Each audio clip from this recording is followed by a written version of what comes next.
Mine wasn't. Mine has a little button in the back. So.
I'd like to call the meeting to order.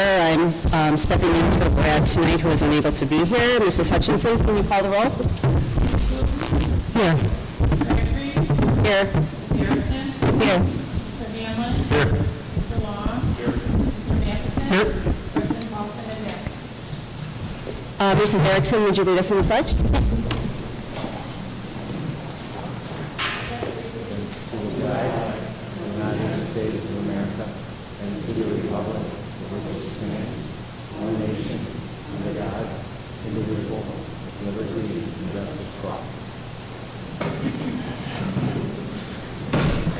Are there any modifications to the agenda? Hearing none, do we have public comment?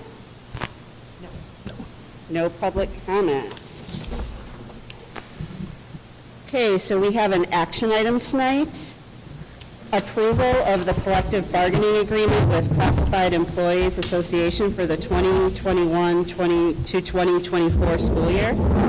Is there any information? Yeah, thank you. So, Warren, I'm going to hand it off to Dr. Kyle here in just a moment to walk the board through the highlights of the collective bargaining agreement. And just to mention for the board, this is not new information. This is the information you reviewed in the last executive session, but we just want to make sure that we do review and share that publicly before, obviously, you vote on the agreement. Just a quick thank you. I can see in the back. I can barely see. I think they're back there. Penny and Pat from the CEA have been phenomenal partners for the district to work with throughout the collective bargaining process. And I don't want to steal Dr. Kyle's thunder, because I know the bargaining team from the district really has enjoyed the collaborative relationship, and I think ability to really work to find an agreement that is fair, certainly provides the value and respect we absolutely want to provide to our employees that are covered by this agreement. I think takes into account some recent legislative changes that obviously impacted the agreement, but also I think addressed all the interests that the board shared with us at the front end of the bargaining process. So I'm going to hand it off to Dr. Kyle first to go through the sheet of paper that should be in front of you, and then we'll answer any other questions if you have them.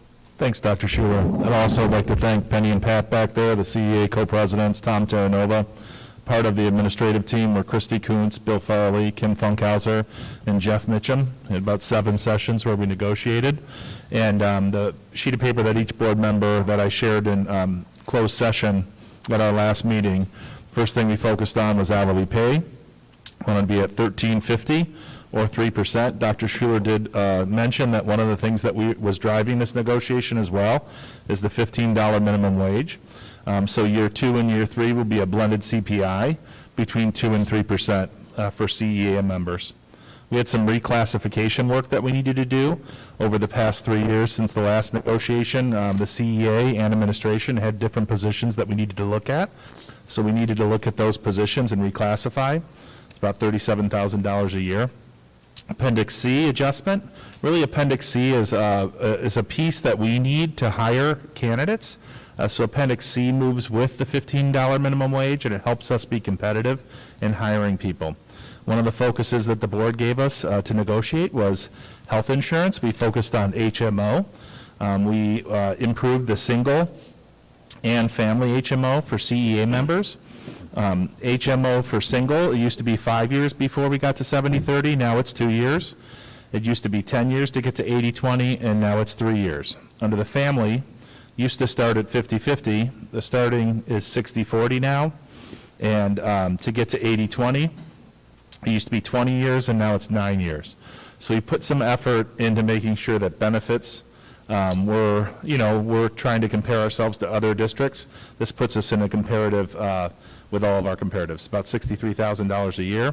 Longevity, this is a payment to all of our CEA members in the first paycheck in June.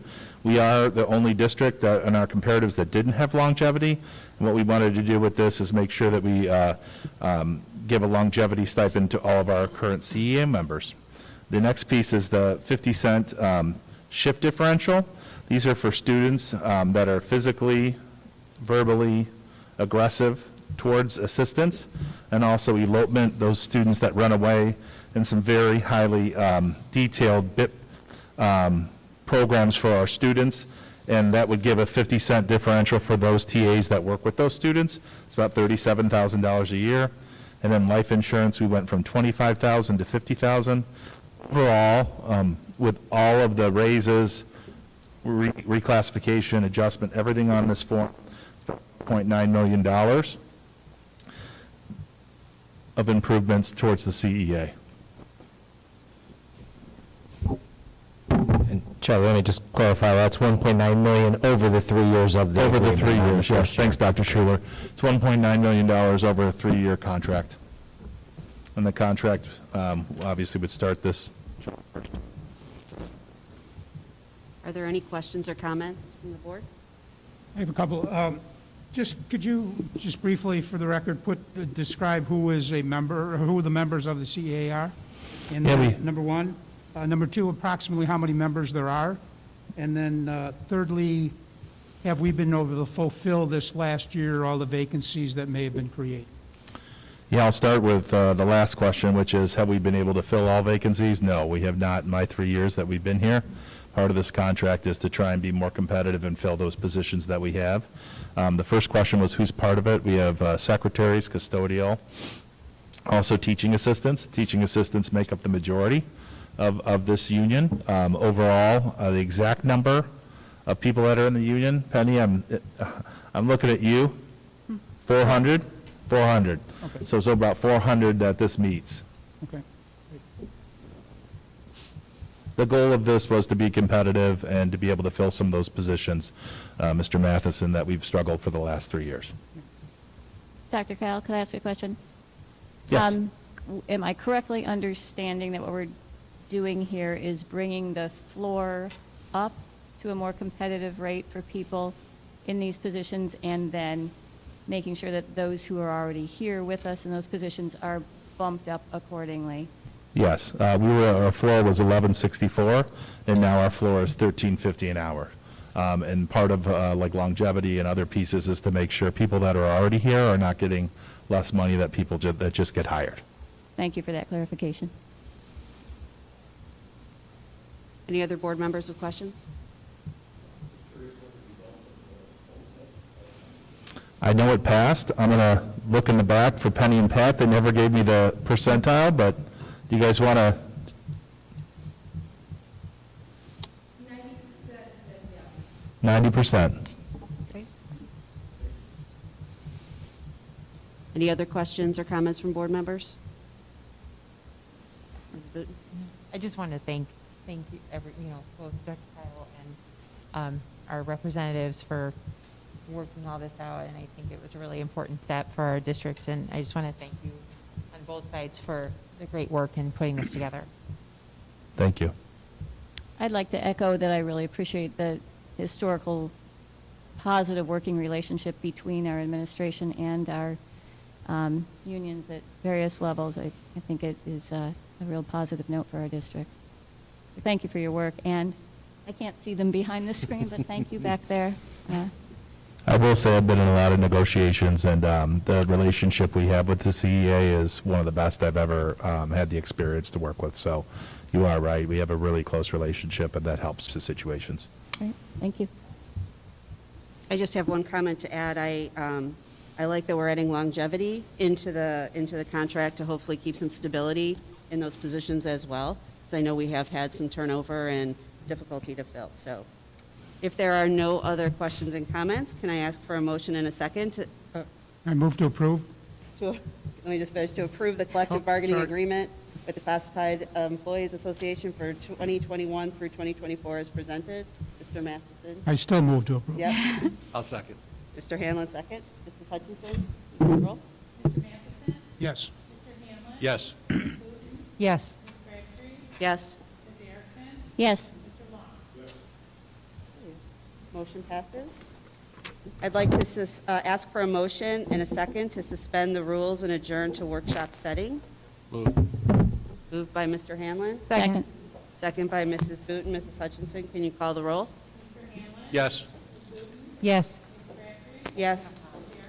Yes. Yes. Okay, motion passes. Our first item up is full remote learning programming plans for the 2021-2022 school year. And if we could also ask for them, for the board to let them get through their entire presentation first, and then we'll have questions and comments. Yeah, thank you. So I just a little bit of context to the 4 agenda items you have this evening. So we've actually got 4 different presentation discussion items for you tonight as a part of the committee of the whole.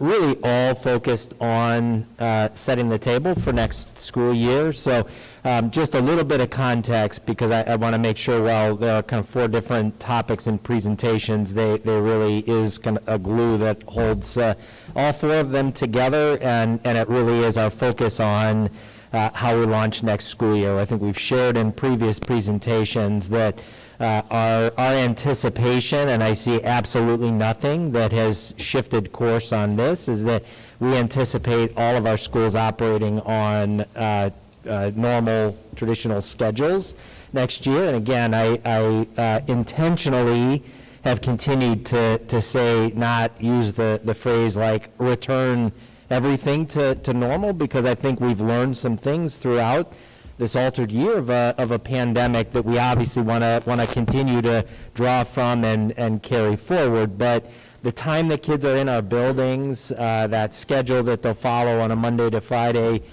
schedule with the time frame, we absolutely anticipate that. And so what we're going to set the foundation for tonight is a couple of things. One, what we anticipate the full remote option still being for next year, because we do anticipate some need out there for full remote. We anticipate that being much smaller than it was in this current school year, but want to walk through that with the board. We're going to spend some time coming back to your learning acceleration plan and some new dollars, federal relief dollars, that are going to support both the learning acceleration plan and broader context for next year. We want to revisit where we're at in terms of the master technology plan. There were some things that got clearly accelerated this year in the world of technology, and so we want to kind of reset the board on where you are in terms of your master tech plan and where we're going, and then round out the conversation tonight by talking a little bit about community engagement and getting some feedback or thoughts from the board in that area. It is exciting. This is certainly my editorial. It's exciting to talk about teaching and learning and to talk about the things that we're doing next year. We're going to come back and you're going to see some terminology, some things that you haven't talked about for a little while as a board, and in FIT and in some of the instructional environments and opportunities. And so for me personally, I'm excited to reintroduce that, obviously, into the the board level conversation after obviously a lot of conversation this year on reopening plans and strategy. So as Ms. Crabtree mentioned, for each of these, if you let us kind of navigate through the presentation, take notes, please, as you're going through, and then we'll make sure we have ample time to answer any of your questions or hear any of your feedback. So presentation one, Mrs. Murphy is going to kick us off on the full remote learning. Good evening. So tonight I'm joined by two members of our organization here. I have Mr. Jason Spencer, who will be our next Executive Director for Innovation and Technology, and I have Mrs. Danielle Moran, who is currently our Virtual Academy Elementary Principal. They'll be joining me in this presentation tonight. So some context to what you'll be hearing. We're going to review what our full remote learning option was for this year, what our proposed plans are for next year, our enrollment process, and our future plans for digital learning. This year, the Illinois State Board of Education required all school districts to offer a full-time remote option for students who did not feel comfortable returning to in-person learning. Families could request this option for reasons such as a student's pre-existing health conditions, living with individuals with a pre-existing condition, or if they deem them high risk for COVID-19 related complications, or by a caregiver request. So our options this year for full remote learning are outlined here. For EC8, this was our virtual academy. And in that, our staff members were allocated to teach our students in a full remote setting. Our students had the opportunity to return to in-person learning or enroll in that virtual option on a trimester basis at the elementary level and on a semester basis at the middle school level. At the high school level, we utilized concurrent teaching, and we really moved to that model once our students had returned to in-person learning in October. And we made that decision so that our students could remain with their peers, their teachers, and their same courses. And you may remember from the conversations that we've had over the course of the year, our staff have certainly expressed the challenges that the current teaching model has faced this year for them. So what does this look like for next year? Well, ISB has already issued some guidance on March 9th. And for right now, as Dr. Schuler mentioned, we are most certainly planning on a full in-person return for learning next year. Our school districts are required to continue to provide an option for remote learning for students with a medical exemption. And those medical exemptions can be defined as, first, students who are at an increased risk of severe illness from contracting COVID-19, or students who live with a household member that is at an increased risk of severe illness from contracting COVID-19. So remote learning will only be offered to students who meet that criteria. They will need to submit a formal written request with medical documentation. So at this point, I'm going to turn it over to Mr. Spencer and Mrs. Moran to talk about our programming for next year. Thank you. So for next year, for early childhood through 8th grade, we are recommending that the virtual academy model be implemented similar to how it was this year. However, instead of having an enrollment period by trimester or semester, it's recommended that students will make a year-long commitment to the virtual learning program. At the high school level, things will look a little bit, actually a lot different than what we are currently doing. As Mrs. Murphy indicated, we currently have concurrent learning going on at the high school level. However, our recommendation for next year will be to enroll all virtual students into Edgenuity for full remote learning. Edgenuity will go ahead and enroll students in self-paced courses that they will take independent of their courses at their home high school. A staff member at one of the high schools will be assigned as a case manager to still monitor these students to check for progress and pacing through courses. And then also content-specific learning staff will be available to provide academic supports for those students who are in Edgenuity. We also realize that school connectedness is a big factor with these students who are now going to be in a self-paced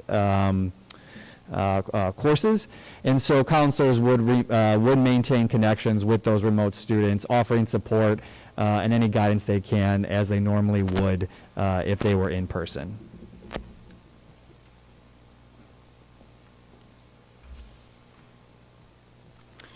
So I'll talk a little bit about the enrollment process for Virtual Academy next year. So next week, a communication will be sent out to all families, and they will receive information about that enrollment process for Virtual Academy for next school year.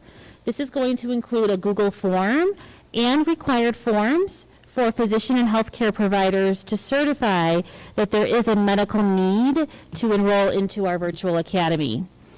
From there, a district-level team is going to review this paperwork throughout the summer and enroll students into the full remote learning option. However, at the high school level, this is going to include scheduling courses using Edgenuity.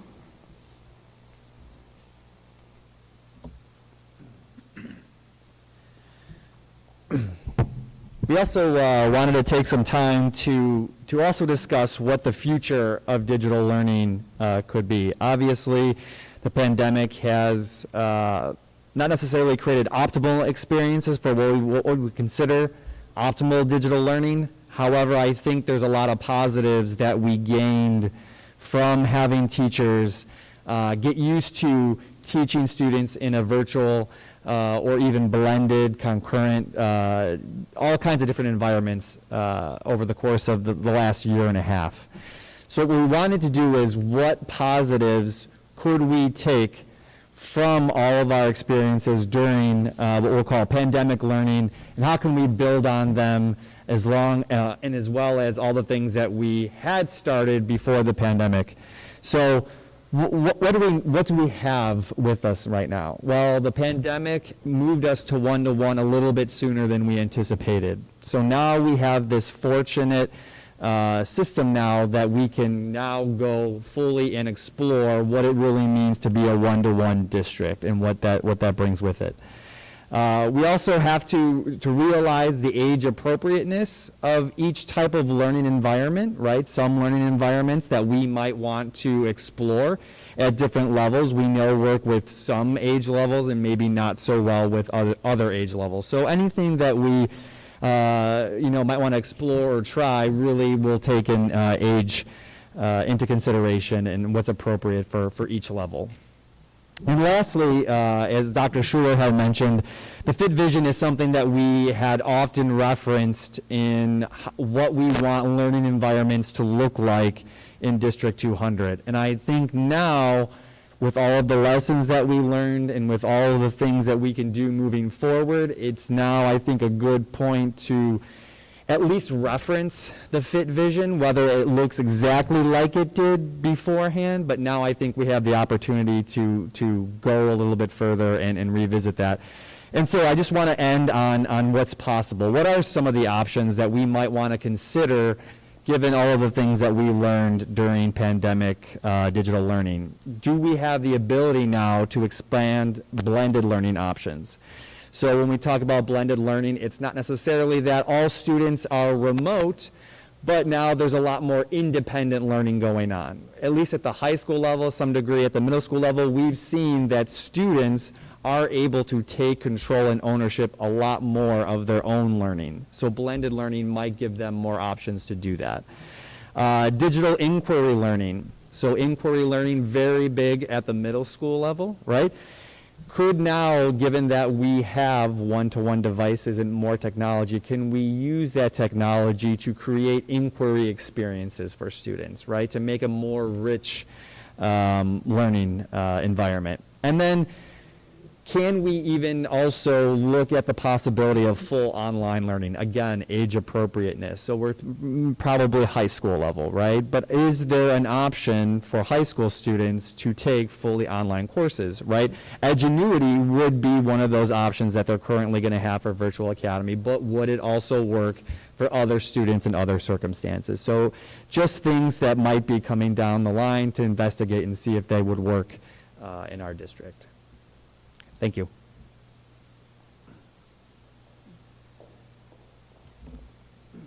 So at this point, we'll take any questions that the board has. Any questions or comments from board members? I have a couple. Is there any guidance on vaccination requirements, either for staff or students in this next year? I don't know that. No, there's not specific guidance from the state. I don't anticipate it being a requirement, a vaccination requirement. Okay. Will we then therefore continue to monitor COVID-19 cases? We will? Yeah, I would anticipate we'll continue to monitor into the fall. Again, I will say this, right? So here's the challenge in all planning, right? I'd love to have the crystal ball and know exactly what August is going to look like. I don't know that anybody knows exactly what August is going to bring. I think that August is going to be markedly different than even we are where we're at right now, and where we are right now is markedly different than where we were, even a couple of months ago. So I think we're going to be in a very different place, but I would anticipate from everything that I've read and seen, COVID is still going to be around us in the fall, and so I think we will still be monitoring it, and I think there will still be some requirements that sit around contact tracing, likely around isolation when a positive case exists. I would hope that we would continue to support vaccinations by our staff and students. In the big picture, we're, having trouble getting everybody vaccinated now and nationally. And I would hope that, we continue to do that. I don't know if any of the federal money that we're going to be talking about in a minute will be devoted to any of that, but, Yeah. I think it's very important that we continue to monitor. Again, I'm worried about the sensitivity of those that were in the virtual academy. Many of them were concerned about, obviously, the COVID-19 contacts. And, now we're saying, that's not technically available unless you have specific medical needs. And I hope that works, I guess. So I think, again, like anything else, we'll have to remain flexible and continue to see where the guidance goes. So, Yep. Thank you. I have some questions about Edgenuity. I guess just maybe a broad oversight of what that actually looks like. Is that completely personalized learning, or will those students be interacting with other online students? And then my question following from that would be, will there be any way for District 200 students to develop any kind of a District 200 identity with other District 200 students are also taking courses that way, so they don't feel like they're sort of off in a cloud doing their own thing? Is there a way to keep them connected to us? So these are the exact same questions and conversations that we're currently having. So we're forming a team of high school leadership members who are going to be working to build out this experience for our students, and everything you mentioned are exactly the conversations we're having. We need to look at this experience not just from an academic lens, but also a social emotional lens, and how we ensure our students feel connected to their home school and their peers and their teachers. And so to be continued on what that exactly will look like, but I want to emphasize that we have a team that is coming together to build that out and has that at the forefront of their work. I think also just important to recognize or mention that Ian Smith, Mr. Smith, did do a lot of that work at the front end of this year when we had originally anticipated this being the model for our high school virtual academy. He had actually worked with some teams to build some framework of what that could potentially look like. So I think, Jenny, to your question, it may not be that the course instruction comes in a synchronous place with other students, but the learning supports certainly could, right? When kids come together to get support around their assignment or their authentic, learning task in support of it, I think there's some opportunity to sit there. And again, be clear, I think one of the huge lessons learned this year, and thanks to Mrs. Moran and Mr. Smith for really kind of helping us to do this, there's no doubt that there were students who absolutely thrived this year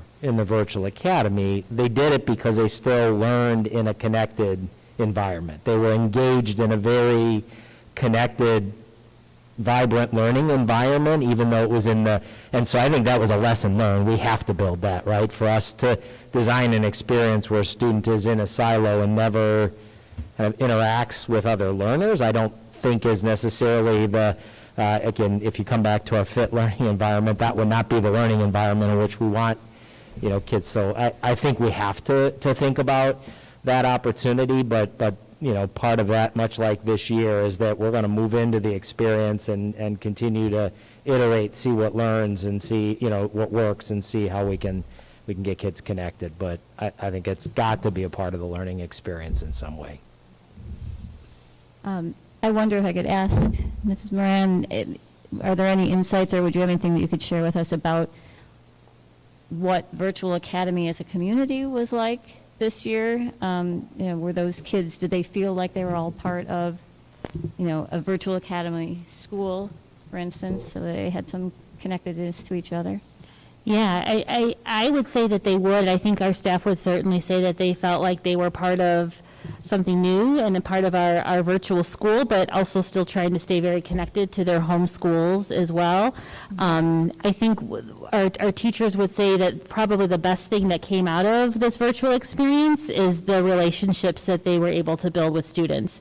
Most of our staff have commented to me saying how this is their best year ever because they were able to connect and reach out to students in ways that they never have in the past, or were able to in the past. And there was just something to be said about being in the student's home and teaching them every day and seeing family and seeing pets and seeing how just how their home environment was structured and how much information you can gain to help you create lessons and instructional plans for students. So the relationships definitely was something that was very strong. Lots of teachers are starting to get a little sad right now this time of year that this experience is coming to an end. It's been certainly an emotional journey for us all. Has there been any way or any thought about having kids who've been learning virtually together this year be able to actually see each other in person, at the end of the year? I know everybody is in Virtual Academy for a variety of reasons, and maybe some aren't even comfortable being out and about, but if those were... Yeah, there's actually been quite an active Virtual Academy parent group that has worked together and has used our directory, our VA directory, to connect with other families within the same grade and within the same classroom. And throughout the year, they've been able to do little activities and things around the holidays. So there was an activity for Halloween that some parents put together for students that were interested. And certainly they're already planning things for end of the year. We have a little VA memory book that we're putting together. Each student gets to compose a page of the memory book, and some parents are planning some activities to try to get together in a safe way to sign each other's memory books and just get to see each other. In addition, though, our staff did try to plan activities and little mini clubs and opportunities for kids to connect based on student-based interests. Mm-hmm. And so that was also just another great experience that our students could engage in, so that they could connect with one another. And they had a little coding club. Another teacher led a little after-school cooking club. And it was just great. Kids were in their homes, but they were able to do things together on the screen during Zoom calls. Great. Thank you for sharing that. Thanks.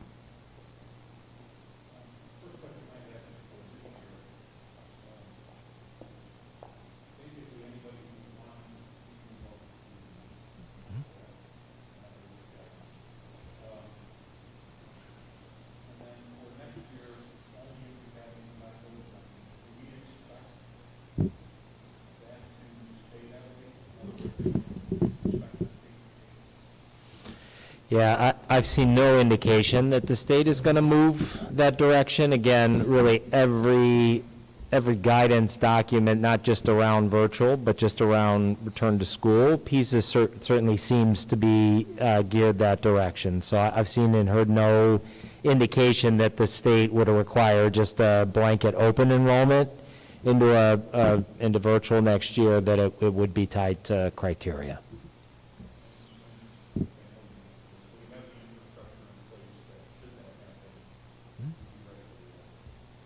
Yeah, absolutely, right? So again, the benefit of this year is you saw an infrastructure that allowed us literally with a couple of hours of notice to carry out a fully virtual experience this year, even at the elementary level, right? We used it in lieu of a snow day. So, again, I think, across the board, there are tools that our virtual academy teachers and Mrs. Moran have been able to teach the rest of our staff across buildings that absolutely prepared teachers to be able to teach in person or teach in the virtual piece.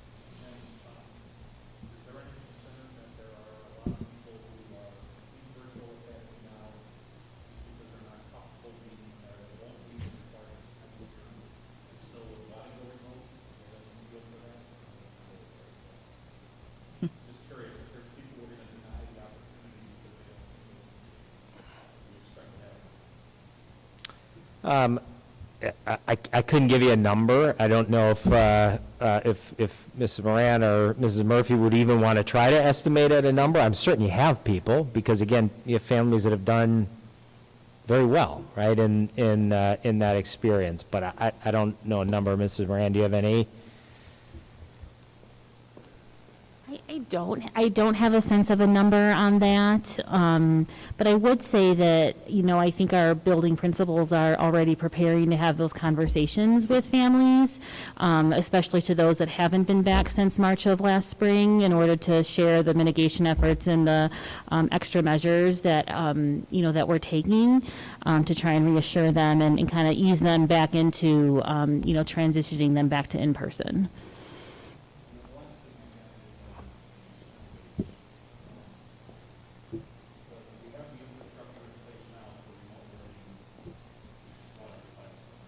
Correct.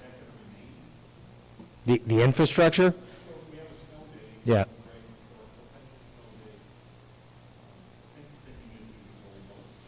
Yeah, so the technical infrastructure, yes. I mean, obviously what we put in, we're not ripping out of our buildings. In fact, you're going to hear a little later tonight that obviously we're just continuing to build the infrastructure. The human capital infrastructure, yes, we have it. It is going to be something we're going to have to continue to remind and build on with staff every year, right? So the teachers that did do a virtual learning day in lieu of a snow day this year, they're not going to be ready to do that next year if we don't come back and revisit any of those concepts before the first snowflake flies next year. So we're going to have to build that into our routines, and I think our professional learning opportunities for teachers to make sure that capacity stays. But again, I think what you heard from Mr. Spencer, and I think you're going to continue to hear tonight, is that we're looking at where places that can be integrated into the school experience all the time, right? And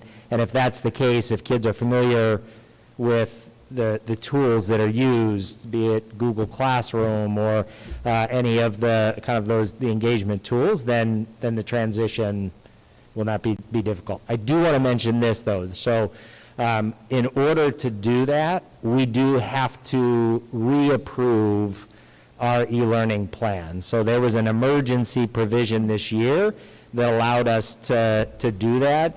We have all of the pieces built out, but we will have to bring back to the board at a future meeting that official e-learning plan, and there are some public steps that you just have to go through in representing that plan, having a public hearing before we would then have an officially approved e-learning plan that would cover us to be able to do that for the next 3 years. And I would anticipate, I anticipate having that come back to the board, because having an approved e-learning plan does not mean you have to do it, but it means you have the option as an organization, and I think we want that option.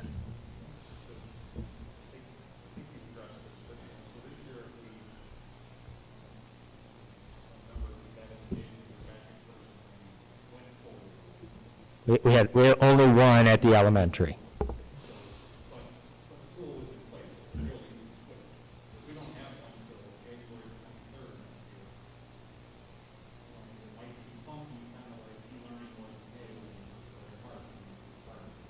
Yep. Exactly. Mr. Spencer's not going to allow that to happen.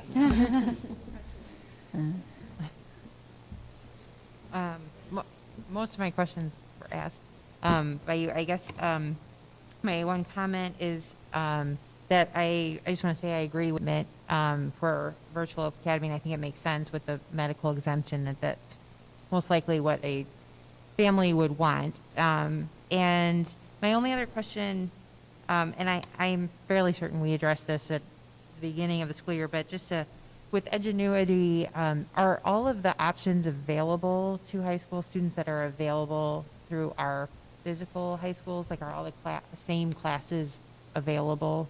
No, there are some courses that are not available, and part of that team I spoke to earlier will be continuing to do the work that we were doing this last summer, and to find alternatives, if possible. Right, okay.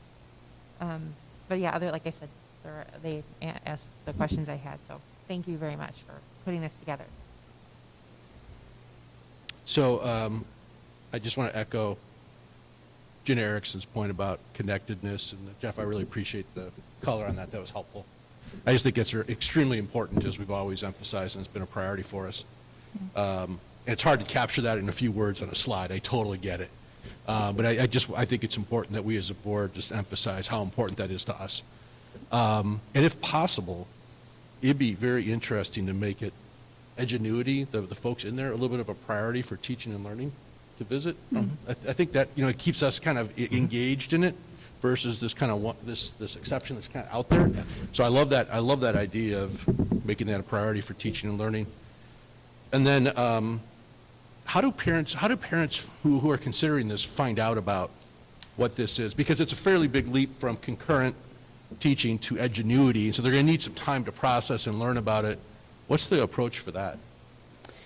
Yeah, we're certainly have a point person in Mr. Ian Smith, who's really been using Edgenuity throughout this whole year and is really going to be an amazing resource for families to contact if they do have specific questions. And in the communication that our families will receive, his direct contact information will be in there.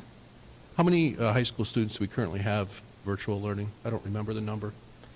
Yeah, you're currently almost 40% are learning full virtual. So, let's just base it on 4,000 high school kids. You've got quite a few. Right. Okay. Thank you. Yeah. I don't anticipate, obviously, that the numbers is going to be nearly that high, right, when we limit it down. What it will be, I don't know, but again, so I think you saw on the slide, and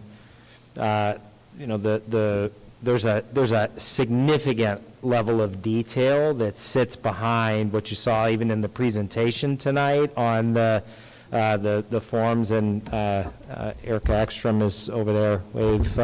This is Ekstrom, who has been also a huge part of actually working on the certification forms, which that is a whole process in and of itself to build those tools out. But again, so Rob, I think back to your question, anticipate there being an initial communication process, that initial Google form that families would fill out indicating that they are interested. All of them may not follow through on the actual certification forms, and it's possible that some may not do the initial interest form, but may come into the fold. But it will give us an early sense of how many that we're talking about for the purpose of staffing and all of the related pieces. We anticipate, and again, here's a place where we'll kind of sneak peek into the next presentation. We anticipate using the federal relief dollars to support whatever the staffing requirement is inside of the virtual academy for next year, so that we would still staff our buildings kind of under the assumption of everybody returning, right? Which then gives us a little bit of latitude in the in-person as well, because as some portion of students or families come out and move into the virtual piece. So we're going to staff for next year with the benefit of the relief dollars. In essence, we'll be overstaffing a little bit into next year, because we're going to make sure we're ready to fully support, obviously, the in-person experience, and yet we've built, obviously, the right infrastructure for the virtual academy as well. We want to make sure that it's a good experience, obviously, for every student next year. Yeah, I appreciate that. I guess the intent of my questions are twofold. One is keeping the board connected to the activity, connected to the platform, connected to the experience, so it doesn't become abstract, right? I think that's really important, and we talked about that, Jenna talked about that. But the second is, if I'm a parent, put myself in their shoes, I'm going to want to understand what this is, what my child's going to experience, what it's going to look like, especially juniors and seniors who have graduation requirements. There's a ton of unknown, and so how do we bring them along on the journey with us? And I don't think having a person as a contact is going to cut it. I think there needs to be a little bit more structure, which I'm sure you guys are there. I just, those are my two concerns. 100%. Thanks. Just a couple questions that I have. For Edgenuity, do we pay per student? Do we pay a semester fee? How does that work? Site license. Site license. Okay. So, I'm sorry, I didn't hear the answer to that. It's a site license? Okay. so my question is, if we're using a site license and Edgenuity offers options that maybe we don't have, is that an option that maybe some of our, I'll throw out the idea of Mandarin, just as a example. Maybe it's something we can't offer as a district because we just don't have the staff to be able to do so. Have we thought about using Edgenuity to be able to help supplement maybe some opportunities that we've wanted to try, but we don't necessarily want to hire a full-time person to teach it, for the opportunities for our current students that are in person as well? We certainly have discussed those as possibilities. We haven't put any time or energy into developing that out, but that possibility does exist if it's something that our board is interested in us exploring further. And then one more question for the EC8. Is there opportunity for a reverse kind of enrollment, say a family situation changes, a student situation, a family situation changes, and they need to be able to go remote? Are we going to be able to service that? Absolutely. The process that we're developing would be in place for this school year. And that team would come together when we receive medical information that requires them to have that review process. Any other questions or comments from board members? Yeah, I do have questions similar to yours, Chris, about Edgenuity. Wondering if is that one of the examples of things coming out of COVID that might actually be a good thing to carry forward? Does it give us some degree of flexibility? Does it become another piece in our toolbox for things like Chris mentioned, classes that maybe we haven't been able to hold, or those high school students that we hear about all the time who are having trouble fitting their certain classes into their schedule because of restrictions they have, like, if you're on the swim team, you have to take the last hour of the day off to go to swim practice, so if there's a class that's only thrown in that last period time, you can't take it, or you can't do band and also, ceramics are always on top of each other, that sort of thing, or even the student who could use acceleration. Say you have a middle school student who really needs high school level math. Do we now have the ability to be flexible with kids' schedules at all if we are involved with Edgenuity? Yeah, so the quick answer to it is we certainly have the ability to do it. I think the key is going to be, Mrs. Murphy, can you go back to, I think, the very last slide that, there we go. So I would suspect that's a big part of what Mr. Spencer was talking about in recognizing where there are now some full online learning opportunities that exist.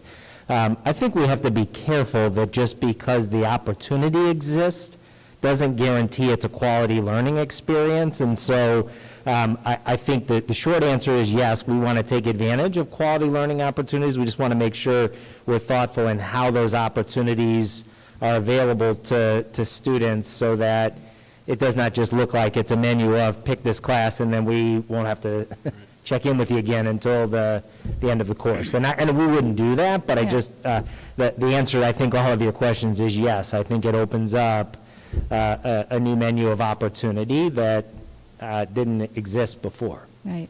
I'm thinking back to when my kids were in high school, and I know there were a couple of years at Wheaton, Warrenville South where they didn't offer computer science because not enough students signed up for it to justify a full-time teacher for it. So in a situation like that, and students were literally running around school trying to recruit friends so they could all get into the class. So now if we have an under-enrolled class, is there some way to support a group of our students on another platform? There's potentially, absolutely. I mean, I think there's potential for it without a doubt. Right? Any other questions or comments? Okay. Number 2, update on the Learning Acceleration Plan and federal relief funding. Yep.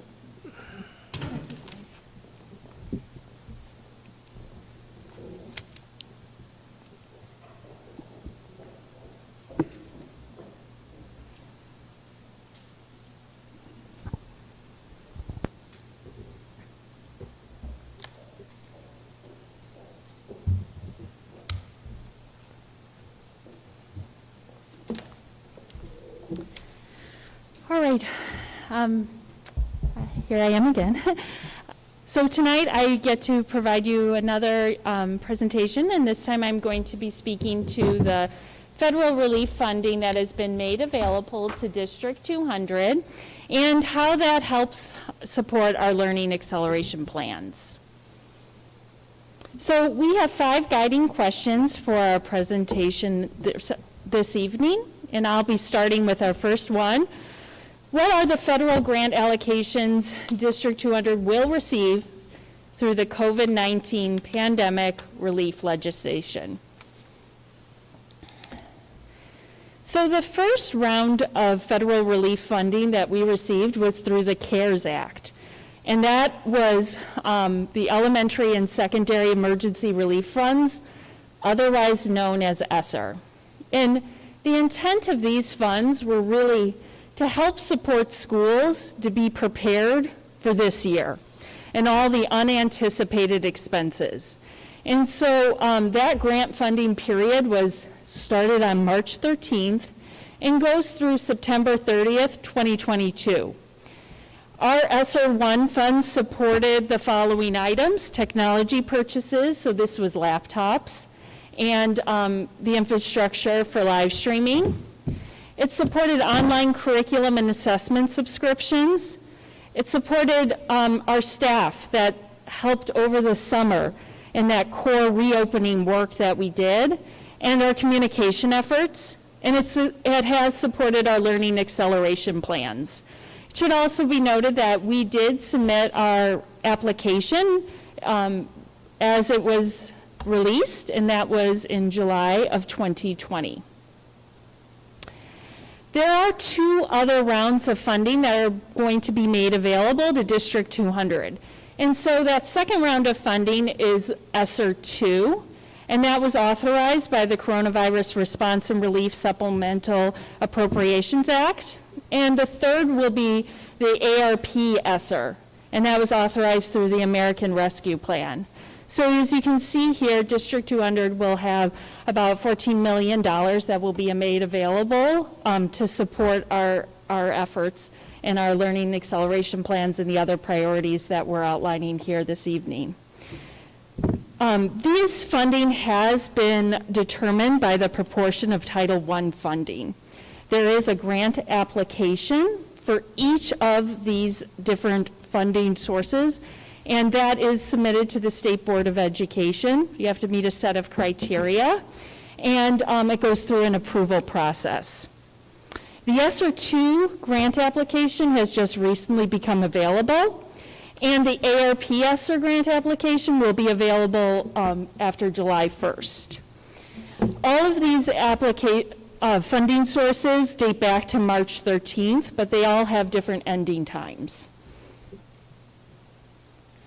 So our second guiding question would be, what are District 200's priorities for utilizing these federal funds? And I draw your attention to a document that's in your green folder that outlines these 6 priorities for the federal funds. And you will see that these have been purposely outlined in this order for priority use of our federal relief funding. You'll see here in priority 1 is full-time return to school for 2021-22. And as Dr. Schuler mentioned, this is related to that additional staffing needs that we may have for full in-person learning with also a remote option.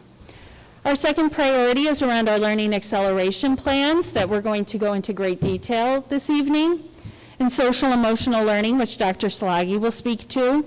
Priority 4, 5, and 6 are related to technology, curriculum materials, and facilities. Our second guiding question here is, how will our federal funds support the learning acceleration this summer? You would recall that at our Committee of the Whole meeting in February, I presented to you our key priorities for learning acceleration at that time. These priorities have guided the work that our organization has been doing throughout the spring and will continue to guide the work that we're doing this summer and next school year. Throughout the spring, we have really focused in on 2 key priorities. Those have been starting with those who are most vulnerable and ensuring attendance and engagement.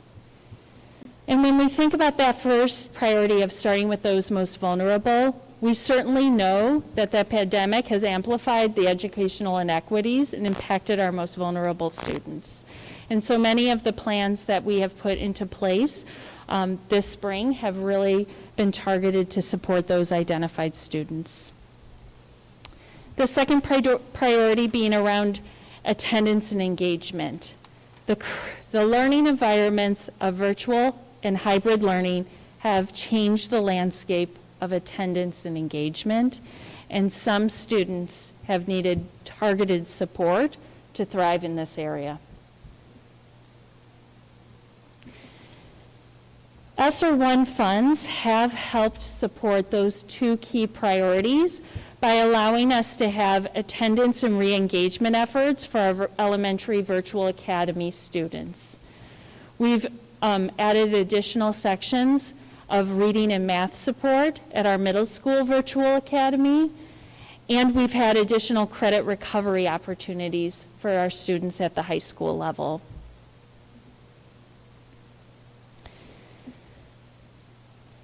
The federal funding will also be supporting many opportunities this summer.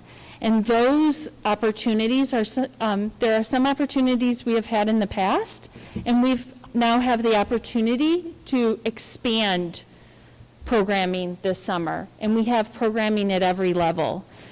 I'm going to walk through the next series of slides that's going to outline what that programming looks like this summer at each level. And I'm going to note, I've indicated which options are new and supported by federal funding with a blue star. At our elementary level, we have 3 different opportunities. The first being our programming called intensive tutoring. And this is an opportunity for identified students to work in a small group with our staff throughout the summer for targeted support in reading and math. The key here is around a flexible schedule, so that flexibility comes with working around the staff member's schedule or the family member's schedule for those supports. We also will be utilizing Title I funding to offer what we're calling our Acceleration Academy. So that will be at our Title I schools, and that will be reading and math support for identified students, but also an opportunity for our students that have been in the virtual academy to become re-engaged and connected with their home school. And our Title III funding will support opportunities for our multilingual learners, and that program will be focused on the 4 language domains of listening, speaking, reading, and writing.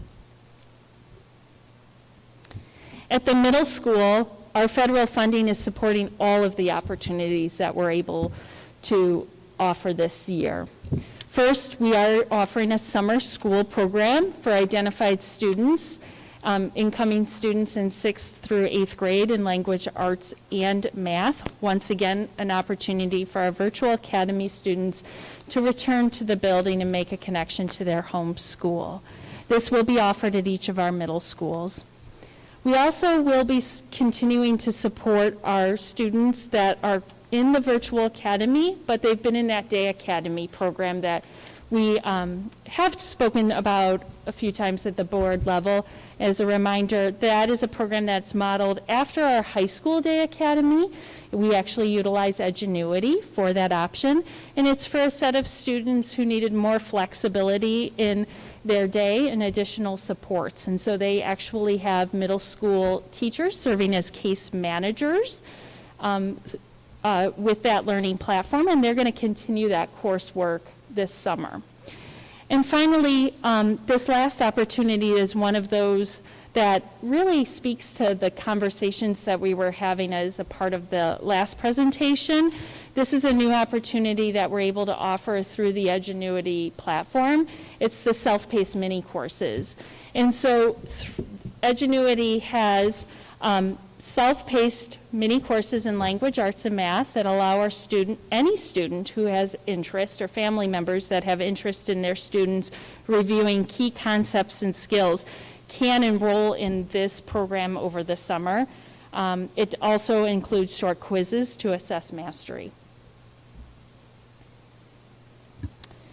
At the high school level, we are continuing many of the programs that we have had in the past, expanding those opportunities, and have something new as well. Once again, we'll be offering our online summer school. For those of you who remember ELO, this is what was ELO.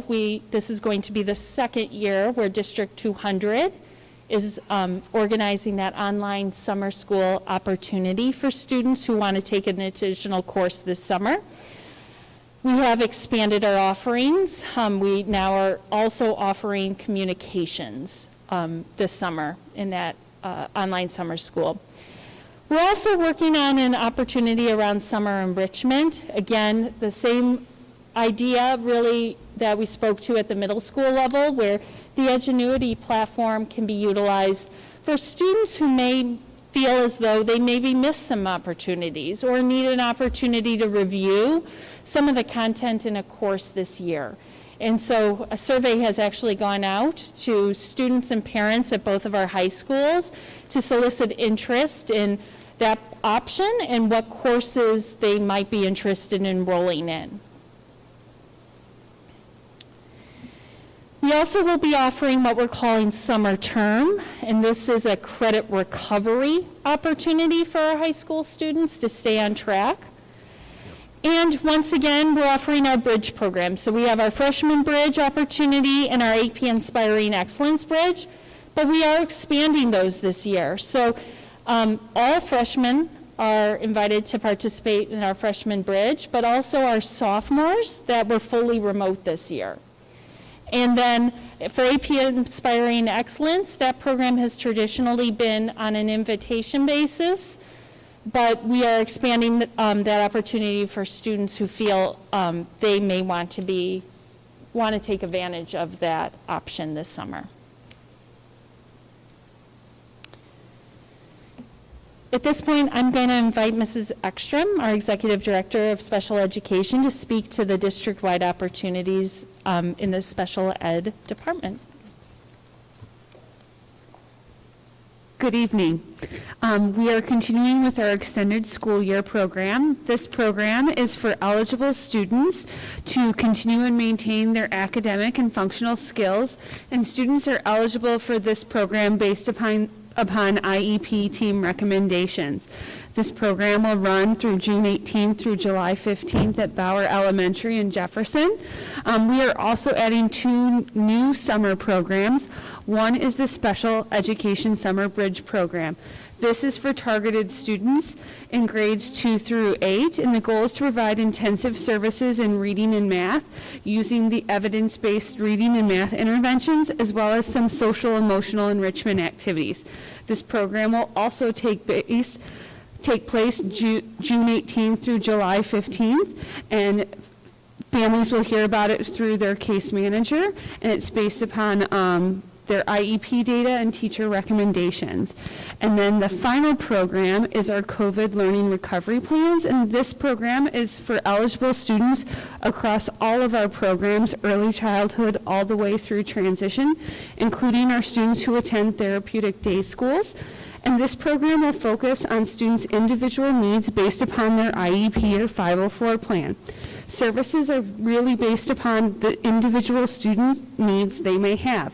So it's very similar to the intensive tutoring program that Mrs. Murphy mentioned earlier in the presentation. So services are dependent upon the individual student and what the data is telling us they may need. So for some students, it may focus on reading. For some, it may focus on math. For some, it may focus on some of their related services. Students will work individually or in small groups, and the schedule will also be flexible based upon the service provider or the student. If a caregiver is concerned about their child's progress, they're encouraged to reach out to their case manager or school psychologist for consideration of this program.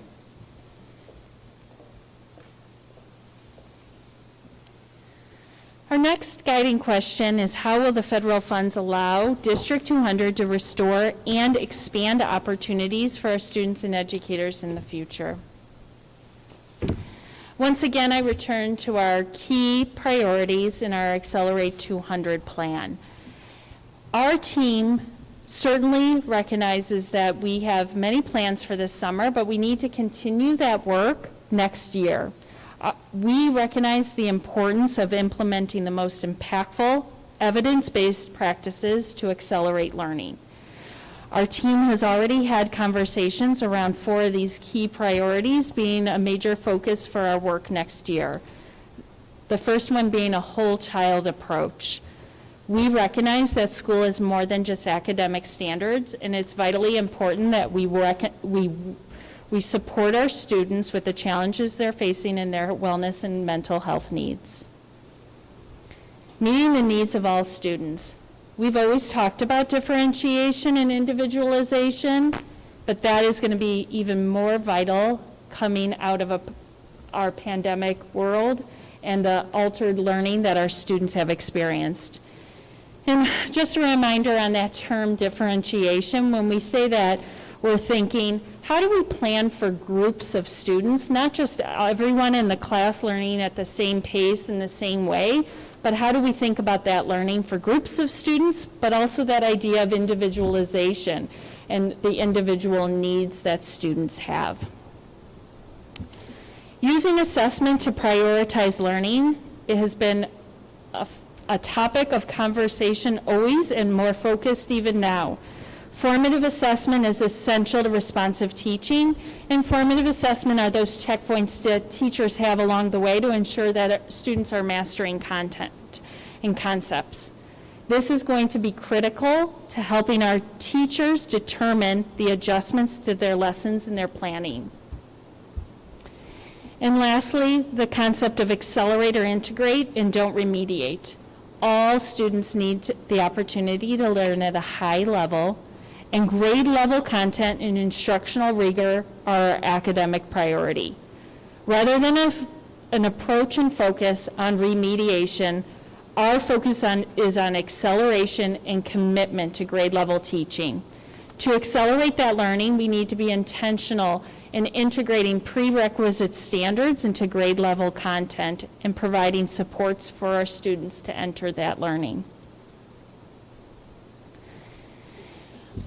What we just discussed is very complex ideas in education.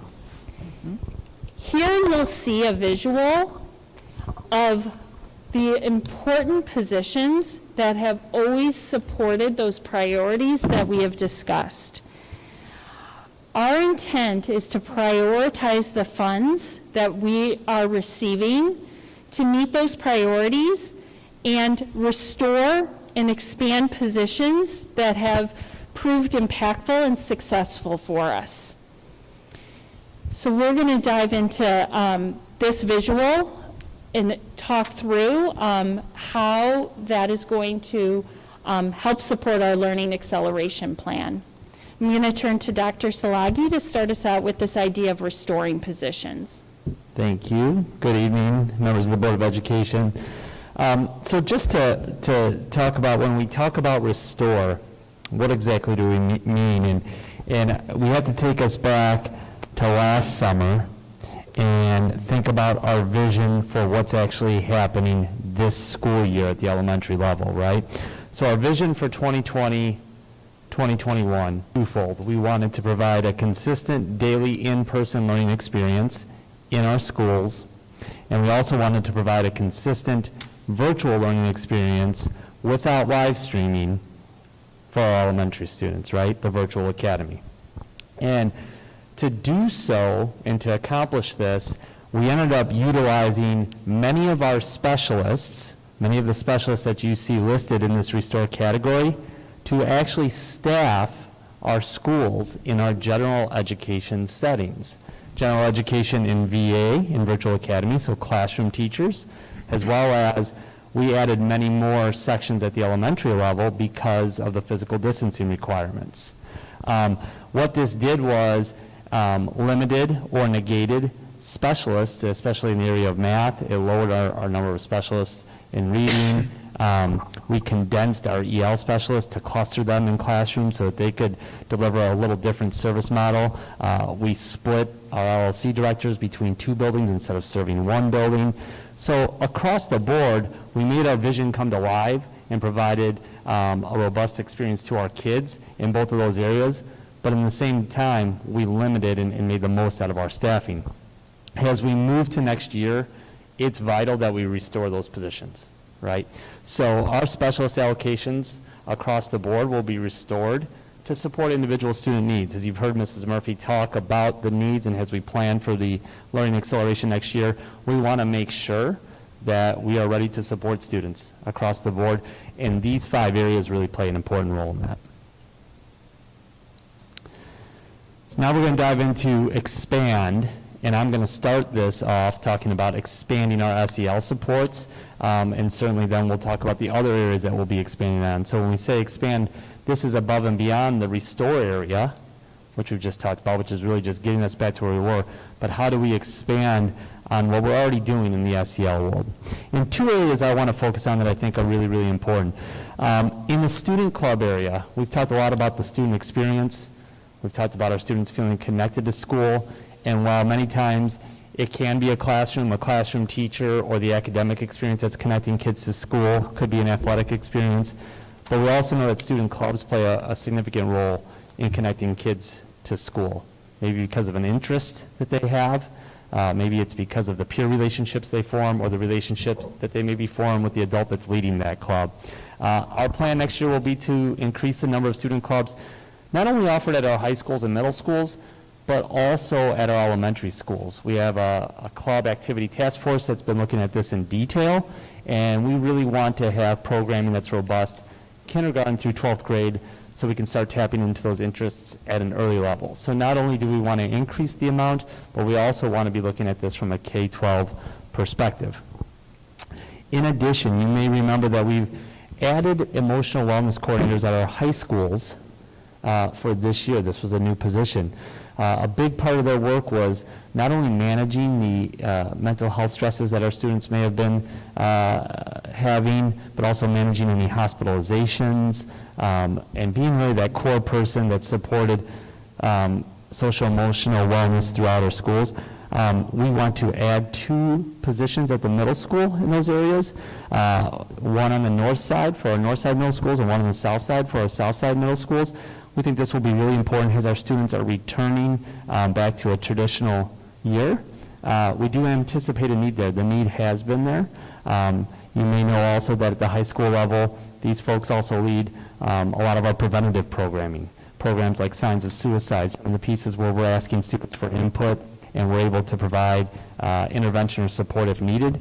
These people will be important at the middle school as we launch that program there as well. So certainly as we look at expanding SEL support, this doesn't negate the pieces that are already in place, but we have our eyes on increasing that as we move forward.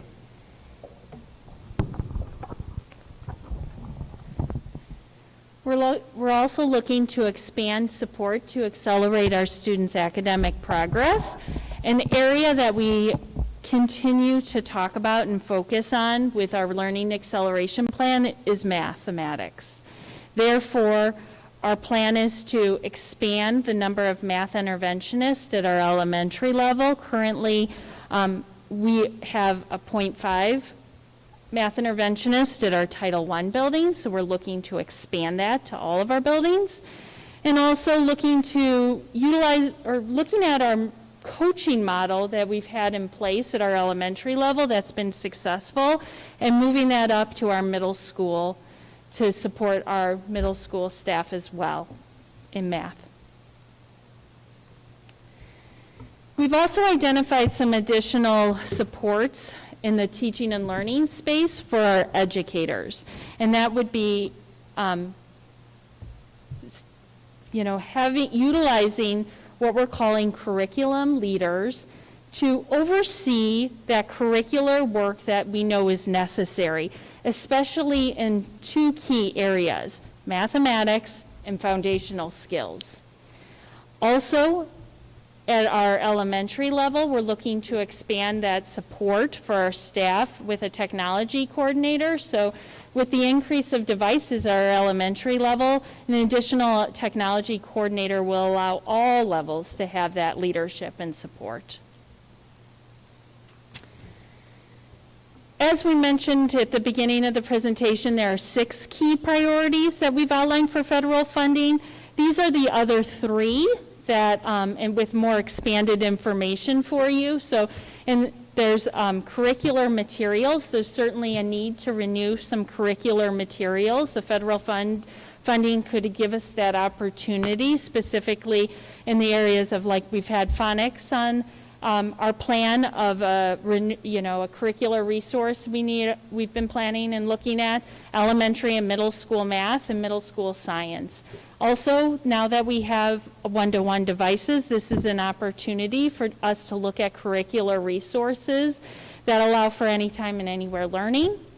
Technology is also a priority with our federal funding, supporting the one-to-one devices, focused upgrades in networking infrastructure, and facilities. Our capital improvement planning has been an ongoing commitment of the Board of Education following the 2017 referendum. Each summer, the district has committed to capital improvement projects identified through the current facilities plan. A number of projects identified in the capital improvement plan also support mitigation strategies highlighted during the pandemic.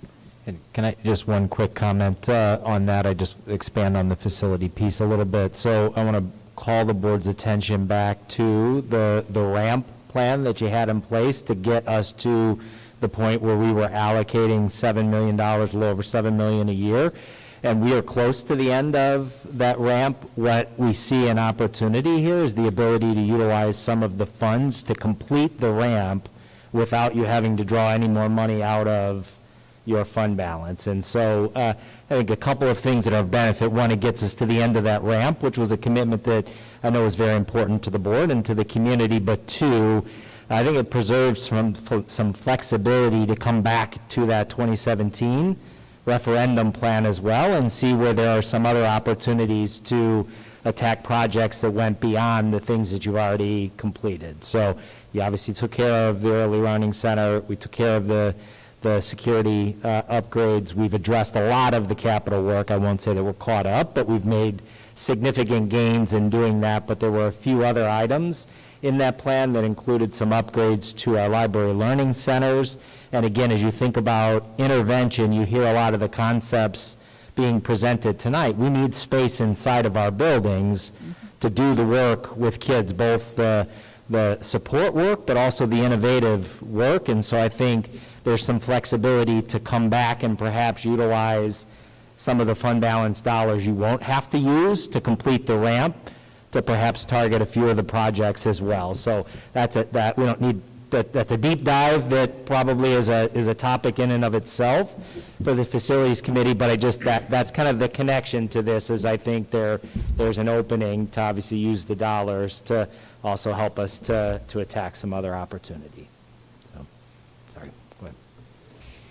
In our last question, so what are the next steps in completing our grant application process? The ARP ESSER grant application will be available on July 1st, and school districts are required to hold a public hearing to allow comment on their return to in-person learning plan. So we will bring that plan to the Board of Education on June 9th. That will then allow us to have a 30-day public display. And then the public hearing could take place at the July Board of Education meeting.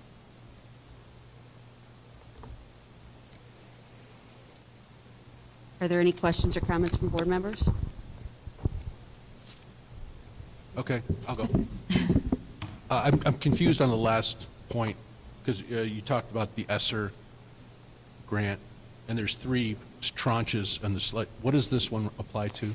This is the last column. 3. Yep, ESSER 3 or ARP. ARP okay. ESSER.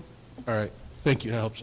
And then if I do a back of the envelope calculation by year, and it's rough, right? If I take the time periods and the amount shown, I come up with, in 2020, it's about 2.7 million, 2021, 3.6, 3.5 million, 2.9, and 1.5 in 2024. So there's this, peak, and then it flows off. And so as I think about the context you were using, which is restore and expand, all about the restore, totally get it. I'm also about and understand and like using it for infrastructure. That makes a lot of sense, right? What I get concerned about is expand in adding permanent positions when the money's going to be running out in 2024. And so, in my opinion, I'd prefer to have a separate conversation about headcount increases that are essentially that run, as long as they're going to run. And I'd rather have that be separate and then focus on the restore. And I love the plan for this year and what you laid out for the summer. I think that's really exciting, a lot of great work. But I get concerned about headcount expansion in the future, and I don't know how we handle that, but Yeah. that's my concern. Yeah, and Rob, I think you're right that element of this plan is really worthy of kind of a deep dive in and of its own, and you have plenty of time to do that, right? So not all of this, this is not presented to you tonight, assuming there's a vote tonight to say yes. To be honest, the big grant isn't even available for us to complete until July, so we have some time to look at this. I can assure you we have the same exact concern that you do. And when you see, I think, some of the opportunities we've already highlighted broken out with dollars, we have the ability to support it over a multi-year period of time. That's one of the benefits of this money being able to run through 2024. There is a point in 2024 then where we will have to make some decisions in either absorbing those costs within our budget, looking at that point at perhaps other costs that can drop off to allow that to go in. But here's where I struggle on this, right? Like when you look at this in the aggregate and $14 million, to not put any of that money into positions that we know will support and enhance the experience for kids, I have a hard time in good conscience saying I won't do that at all because there's a cliff period, but I get, what you're saying, right? Like otherwise, certainly one-time costs are probably better than recurring costs when it comes to grant dollars because, right, you don't have that, but, you know, we get $14 million and put it all into facilities, like, where's the learning sort of tangible piece? And so I think we have to sort of straddle both of those opportunities. Yeah, and I guess I'm suggesting we have separate conversations. Yeah, Right, and deeper 100%, dive, because yeah. it is a headcount choice. Correct. And it's Yeah. a choice, right? We're not saying all or nothing, it's a Yep. choice, so. Yeah, and appreciate I, that. so, you know, just, I mentioned to say not for tonight, I think it's for a conversation in and of itself. We actually started a pretty detailed spreadsheet to track that over years, so I think you could see where the numbers fall, and probably with that, have some kind of numerical sense of what would that maybe mean in 2024 in terms of Yeah. costs that would have to be absorbed in the budget. And I think when you see that piece, it will become perhaps a little more palatable in seeing how there's a glide path to that. But I agree with you 100%. I think, you know, tonight is to kind of introduce a number of these concepts and ultimately have you tell us which of these things do you need us to bring back and do a little deeper dive specifically into as we think about, you know, between now and,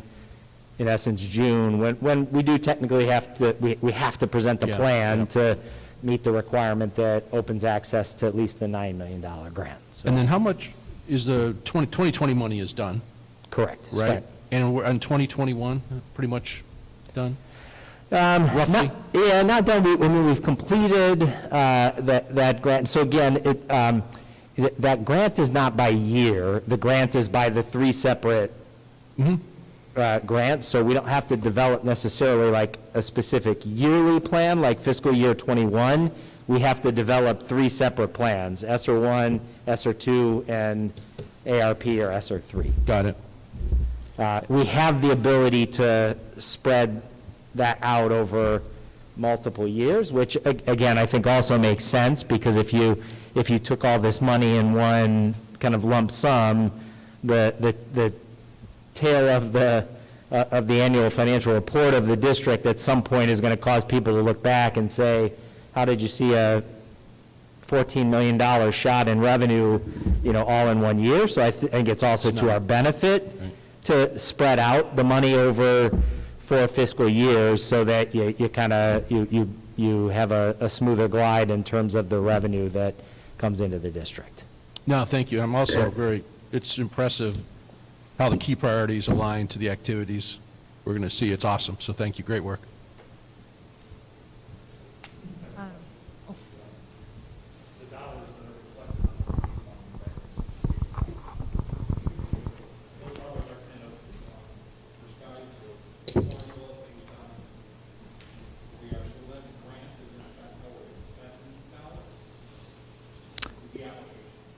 Correct. So the grant is our process for accessing those dollars. That is the set aside for our district. In order to access those dollars, you have to submit the grant application, and then obviously correct me if I'm wrong, they're dollars you access when the money has been expended.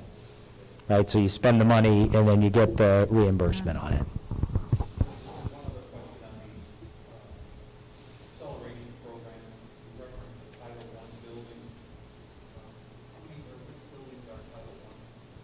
We have 6 elementary buildings that are Title I. I have a couple questions. Kind of piggybacking on Rob. I was writing throughout this, like, you know, how much can it cost? Can we keep it? Like, I kept writing that over and over, to your point. And so I agree with, you know, how you're laying this out and what we're doing. And because my thought is that we're going to see that, obviously, we're going to, you know, we're using it to support, you know, this past year with our students. But, you know, I'm thinking that we're also just going to see some general improvement, you know, for that and benefit to our students through these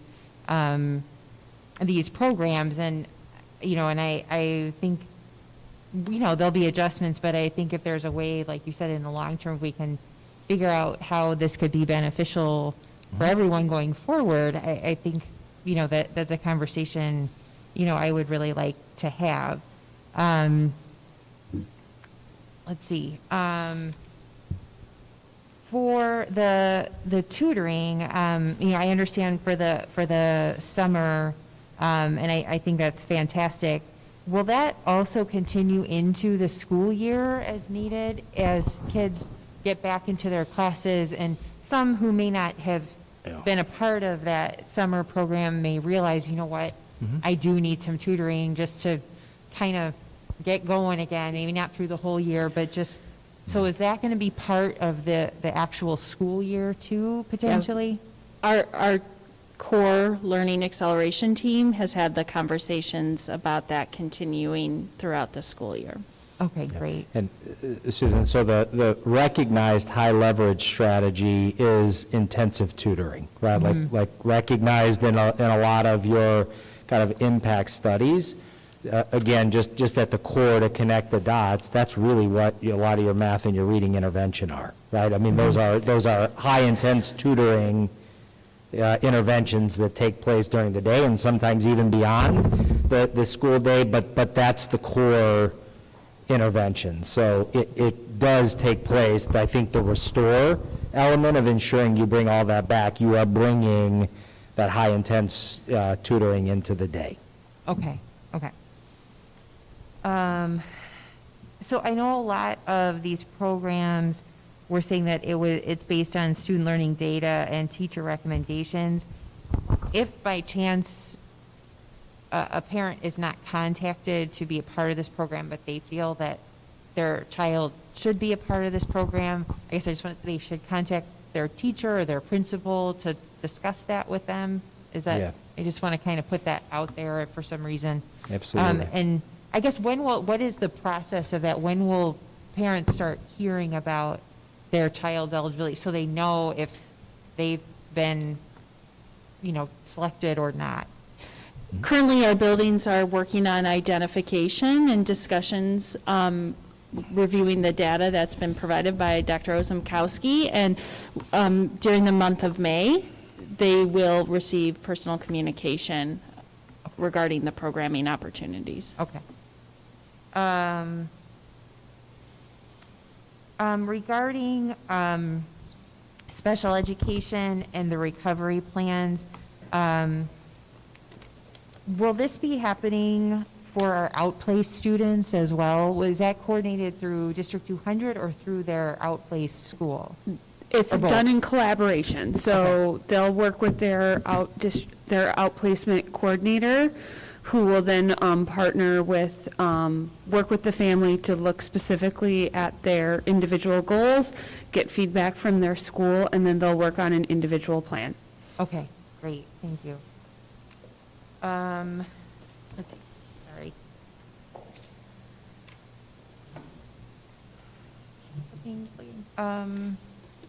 Yeah, I just have to, well, can we keep it? I guess, something like the wellness coordinators at the middle schools, the hope is to be able to keep those there. If they're impactful, right? So again, and I just, we're not going to develop something we don't believe is going to be impactful, but I think just mindset that the board should certainly be in. I know you are, that our team is in, is that we should be doing that every year with every one of our programs, right? What we know is working with kids, we will continue to prioritize in future budgets, right? So certainly we introduce a number of these positions. My anticipation is that they're going to be impactful and they're going to make a difference. And if they're impactful, they're making a difference, we are going to continue to prioritize that expenditure within the budget. So, again, I cannot promise at the end of this in 2024 that something won't have to be reduced out of the budget when some of the dollars go away, but if we've introduced something that is impactful and it's working for kids, it's not going to be the thing that gets reduced, right? At that point, there is perhaps some other opportunity that's run its course, and we can move out of the budget to continue to to prioritize this need. But that is, like, we're sort of out of that, I think, kind of older model of thinking where just because it exists, it exists forever. Right. Every year, we ought to reevaluate what's working, we want to keep, and what we can let go of so that we can continue to innovate and iterate. Yeah. And then lastly, I just want to say I wasn't sure what could be used for infrastructure and whatnot, but I think just personally, I'm excited to look back at some of the things that we weren't able to do in 2017 and potentially bring some of those things back. I think it's funny because I was just looking for some finance documents today preparing for this, and I came across my folder of all the 2017 referendum stuff and all the charts and everything, and so I'm excited that we can potentially revisit that again, and also kind of on that to the point of being able to keep some things or finding the funds to do it.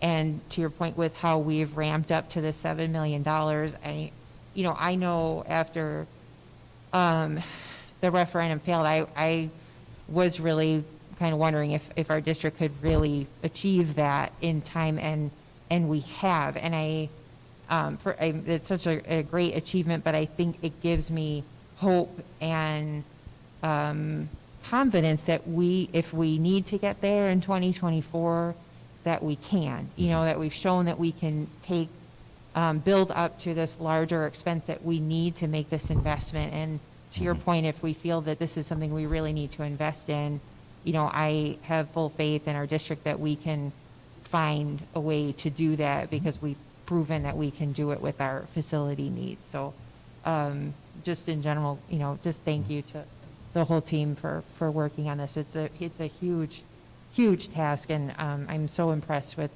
our whole team, and thank you for this work. Anybody else? Yeah, I'd just like to voice my support for just even the concept of the emotional wellness coordinators, because I think even pre-COVID, historically, an awful lot has fallen on the backs of especially our middle school and our high school counselors. Ratios have never been what they should be in public schools for all that they have to achieve. So I think that's a great thing, and I think we certainly have heard very clearly from parents over the course of this year what a toll this whole pandemic has taken on our students. So if anything, I think we could have used those people before to support our kids who need help, and so I think it's great that we're putting them in place for this, and I do hope we can hang on to them as well. So that's great. And I had the same thought that Rob did, which is, wow, these programs sound great, and wow, that sounds great, and that sounds great, but all I kept thinking was bodies, where are these all coming from? So I guess one of my other questions on that is, are we having to do a lot of hiring to produce these programs this summer, and is that an easy thing to do? Yeah, we're going to definitely have to do some hiring, but again, just come back to this year. You are carrying a pretty high staff load this year, right? We did a lot of hiring for this year. You released a number of teachers at your last meeting, and so yes, we're going to have to hire, but I think I'm not concerned about our ability to do so. I think the part of this that if I'm speaking very candidly, I think where staffing is going to be a challenge is potentially summer. That's what I wondered about, next yeah. school year. Again, recognize this school year has been challenging for everybody. And so, we're coming back to the well of the same people we've challenged throughout this year to step up time and time again, and asking them to now take a summer school opportunity. Granted, obviously, there is some compensation for that, but I'm actually more concerned about the summer. The good news, I think, in the design, kudos to Melissa and team, is that you saw a lot of different models that provide some flexibility, so it's not the same thing as, a class of students during the school year. The kind of time, place, group size is a bit more flexible, but, admittedly, and I think that, maybe that's a fair assessment. I think we're going to potentially run into some challenges in staffing some of the summer opportunity, but, we've got a little time to continue tackling that. Anybody else, Jim? Yeah, I have a couple questions.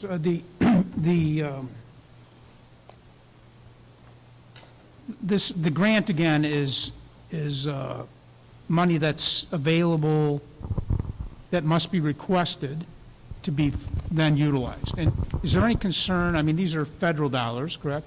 Is there any concern that we will not get full funding on these? I mean, is it, Yeah.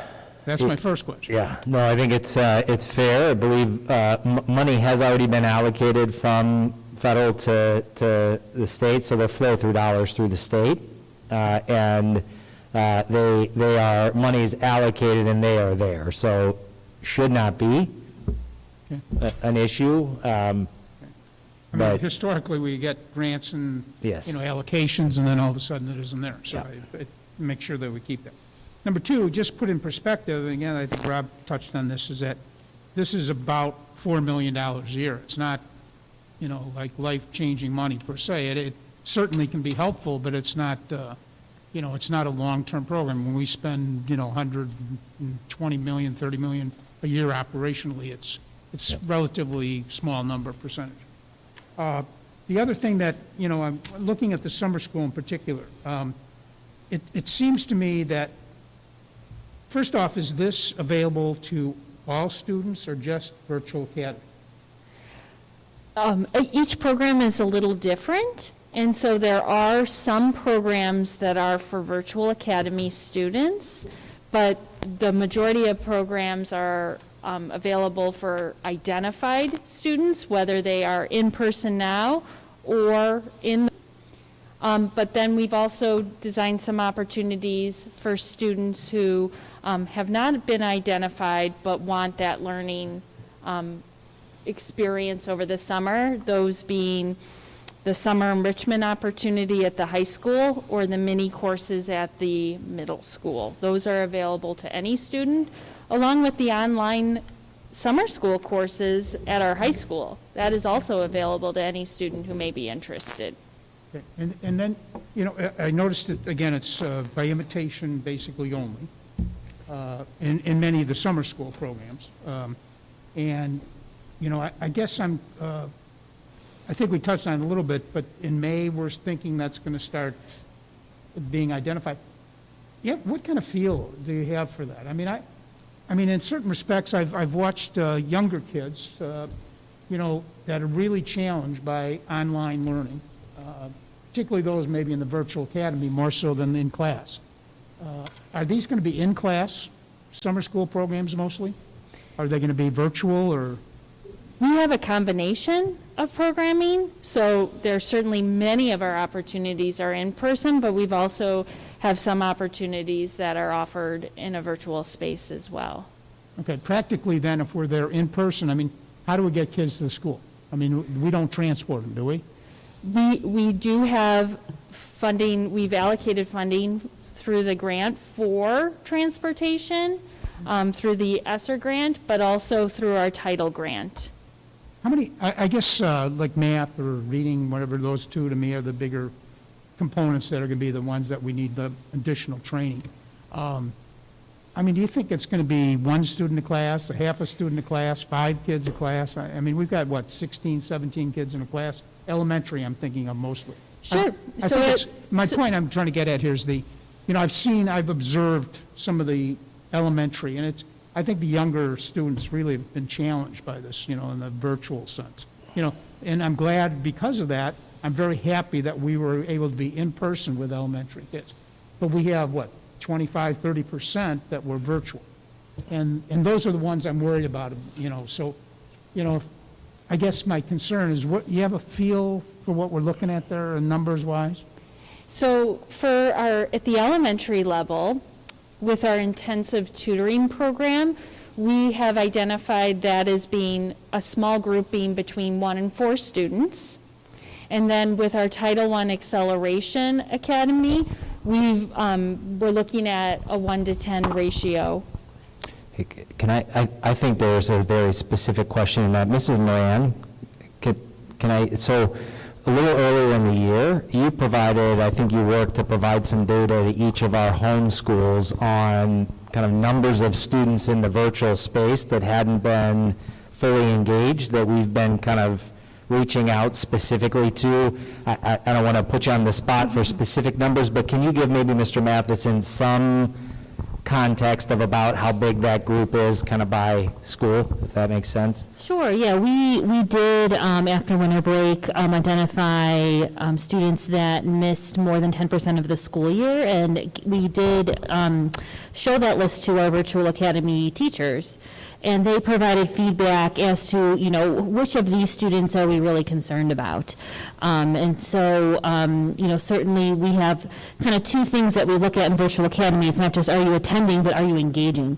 And so we, gathering that teacher input on that engagement was really important for us so that we can target students and provide them with some more, you know, additional opportunities to re-engage them. So from there, we were able to then connect students with supports from their homeschool.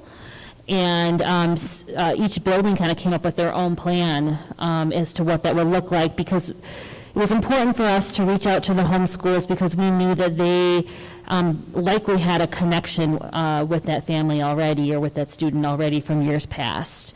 So the number of students that we targeted, it was over 100 students, I believe, it was the ballpark. And we did revisit that data again right after spring break. And we're kind of doing like a second round right now to re-engage students and bring them back in. So 100 out of 1,300 in the virtual academy. So again, probably somewhere in the 10 to 15% Okay. range, if that kind of helps with that. And that's not aggregate student population, but that just gives you some Yeah. numerical sense. Yeah, and you know, again, I've just seen that, you know, some of the younger elementary kids, just, you know, the participation level is so variable. It's just, and I'm glad we've already identified and started approaching it during the year already.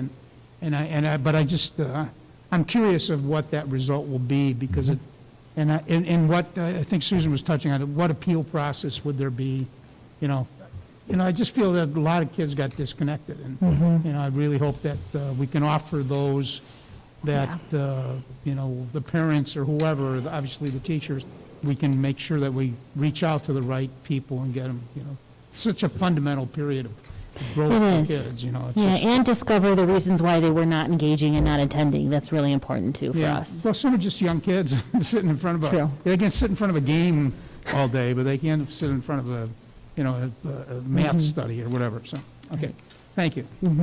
I think one last just piece on this. So there, you have a handout in your folder that's called CUSD200 Summer Learning Acceleration Opportunities. It's on one piece of paper, all of what's in the slides. I think what I'm hearing, and I think one of the things we can add to this, is it might be helpful to have this with kind of who's that program available to, because some of the programs are available to students who have been identified. Some of them are available to anybody that wants to sign up, and that might help to bring a little bit of clarity to which of these are just open to anybody, which, you know, are really, you know, specifically targeted. And again, it doesn't mean that if a parent expresses interest that there isn't an opportunity in some of those that are identified by student. But again, you know, back to the core principle, we have to stay true to the core principles, right, that you saw. And so we want to make sure that the resources, especially the high intense resources, go to the students that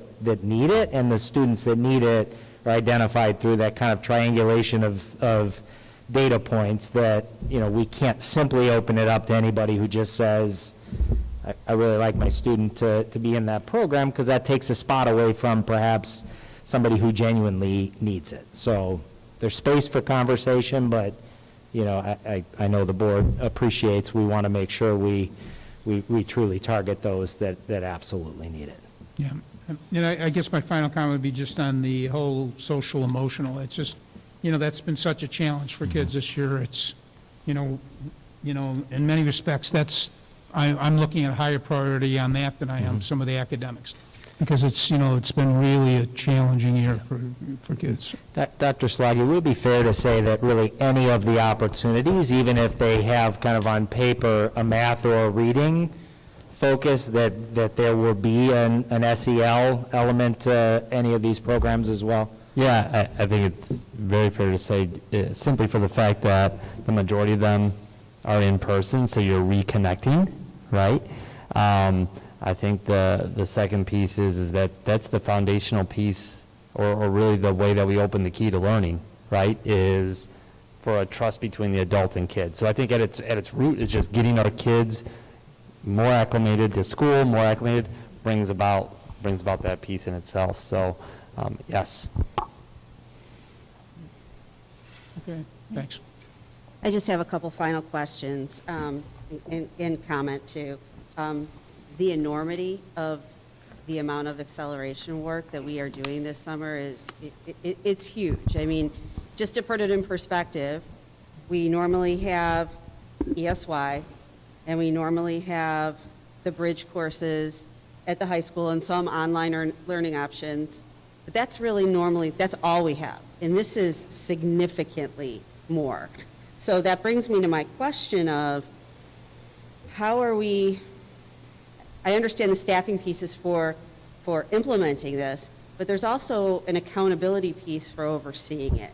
And I'm concerned with our, or I guess I have a question in terms of, how are we managing all of this, Melissa, when I know we're pretty lean within your department? How are we managing all this? And I know we have Adjournment that is doing quite a bit of this, and as a parent of children who've done ELO, COD, and BYU, sometimes it's really great, and sometimes it's not so great. And so how are we making sure that the accountability in the rigor and everything is to our expectations when we are using an outside vendor, per se, to implement it? So how are we going to kind of manage that? Thank you for that question. At the high school level, we have somebody who's overseeing that project around the summer enrichment, and so that point person will certainly be involved in that. And at the middle school level, we're also, myself and one of our assistant principals is diving into, and we can utilize teachers too to dive into those mini courses and look more deeply at them. So Does are that we answer your having any question? of our administrators also overseeing this? In terms of the actual day-to-day operations? Yes. Okay. Every one of your building principals is involved in this programming process, from the selection of students to the communication with the families. Also, members of my department, Mr. Spencer is overseeing the online summer school. He's involved. As I mentioned, we have another instructional coach at the high school level who's involved. Your assistant principals at the high school level are doing a lot of the work at the high school for the high school programming. So I will say it is a team effort from your entire administrative staff. I think part of the question, Chris, let me just clarify, right? Traditionally, summer school has sometimes been almost like a separate Yes. program.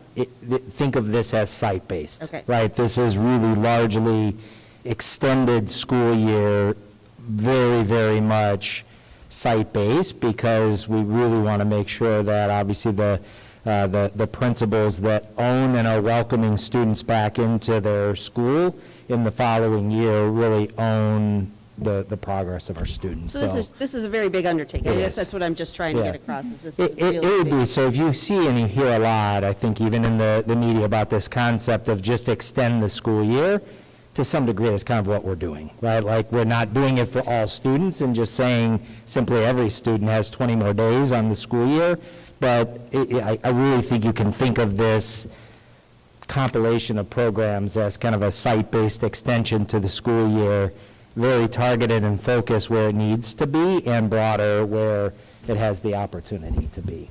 And just one clarification question. A math interventionist is currently what maybe we used to call a Title I math teacher, and a math coach is different. I just want to be sure that we're all understanding that. Yes, and let me add some more clarification to that.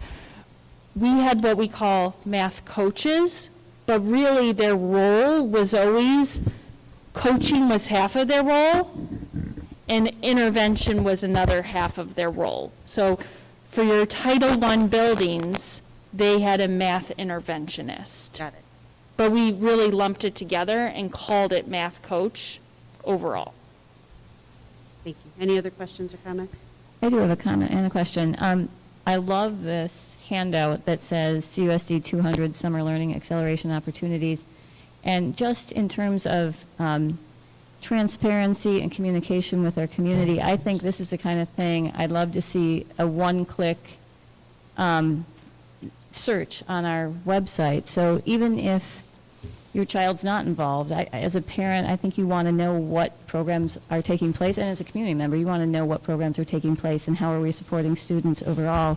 And we do an amazing job of trying to find kids and connect with kids, but for whatever reason, there could be any number of kids that we didn't quite catch, and parents should always be able to go and look online and see, what supports are there possibly for my child if they want to inquire about it. And this just is a wonder. I don't know who put this together, but I love that particular handout. And my question would be, do any of these, especially these newer programs for the summer, do any of them come with a price tag? Like in the past, have you had to pay some amount of money to go to summer school? And so will any of these be offset? You're talking about the people who are teaching it? No. I mean, tuition. Oh, do we Yeah. charge You have to pay students to go typically? to summer school. Yeah. Have students been charged for the bridge classes in the past, or is that just the support that we provide? Yes. Sometimes yes, sometimes no. So generally our kind of our identified summer extension programs, typically not, like the traditional high school summer, those ELO classes, yes, there's always been Yep. a tuition charge for that. So it's varied a little bit based on programming if there was a specific charge. Okay. No. So nothing on the list would be Just something we'd have to- the online summer. Yeah, the online high school, so the regular, Okay. like, kind of traditional ELO high school courses are the only ones that carry a tuition charge to them. Thank you. Okay, so next up is Master Tech Plan updates. So, Rod and Jason are coming up. Can I just so I make sure I'm on the same page with the board, I just want to recap the things that are coming back out of this last presentation. So, again, I think I heard the request from Rob that makes sense, that kind of the specific dollars associated with especially some of the staffing pieces. We want to do a deeper dive into that just to make sure that that's sustainable in the long term. I think we want to bring a little bit of clarity around just the summer piece and make sure you know what programs are available to who. And then obviously I heard the request to make sure that the description of that is easily accessible. The two SEL pieces, I think the kind of the expanded club and activity opportunity, as well as I think the middle school wellness piece. I'd like to suggest, Dr. Sloggy, you make that your SEL focus at the next board meeting, just a little deeper information on that, which I think will be important for next year. And then I think, probably we will continue to just kind of unpack and keep you updated on the summer opportunities, since that's kind of first up. Anything else that I'm missing out of this that you want to see kind of back with a deeper dive immediately from the board? I think there's one comment I'd like to have, is I don't want to have this program, if a child is identified, to be something that's deemed a negative thing. It's a positive step we're trying to perform, and, that, because I think that's, we've had that in the past where, if somebody doesn't move on to the next grade, or things like that, it's very important to make it a positive and reinforcement of need. Yeah, I think it's a great point. And I think we're not trying not to start this with deficit language. I think even the whole concept of learning acceleration is about using strengths-based language, not deficit language, but that's a great point. Okay.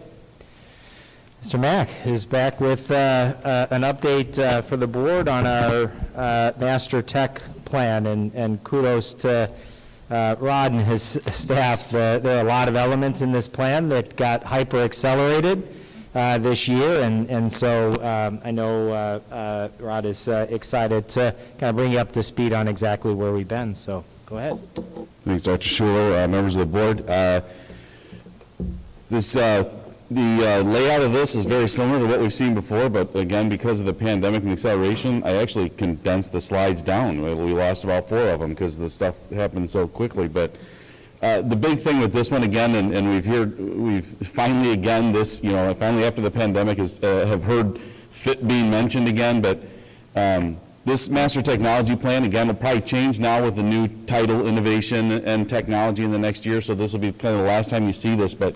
Again, it was always, this original one was drafted off of making sure that everybody had what they needed, that the classrooms had what they needed, that everything was guaranteed to work, that we could support everything happening in learning. But a lot of that goal was always put behind the discussions that we were having in FIT, and that came from the educational side. So as you'll see this transition into a new beginning with Mr. Spencer next year. But one of the things I always did was always go over just the things that we accomplished. Now this is kind of a little bit more than just 1 year because we used to do these in February, but this, if you remember, this is actually the end of, we're just ending our first year in the new HR business system. That was again something that had been put off multiple times.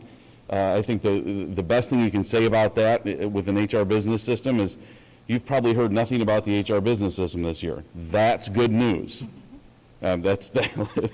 During a pandemic to implement a new system was not easy. We set up the HR staff and business staff during the pandemic in March and April at their homes with multiple screens and multiple ways of logging in, and when that was difficult, we had them come pick up a Chromebook so they could watch the training on one hand and practice logging into the district office on another, just to make sure that that was still working for them. And the aspect that they were able to adjust with that, just as we asked students and teachers to adjust, many people in the SSC had to adjust for a system that was rolling out on July 1 of this year, and in all honesty have gone very well. You'll continue to see in the next few years some more enhancements with that system and some more integrations and things that we kind of put on hold, and we were really just had to get up the accounts payable, payroll, and the hiring practices, but it's been good. So in this next year, you'll see some more advancements with that one.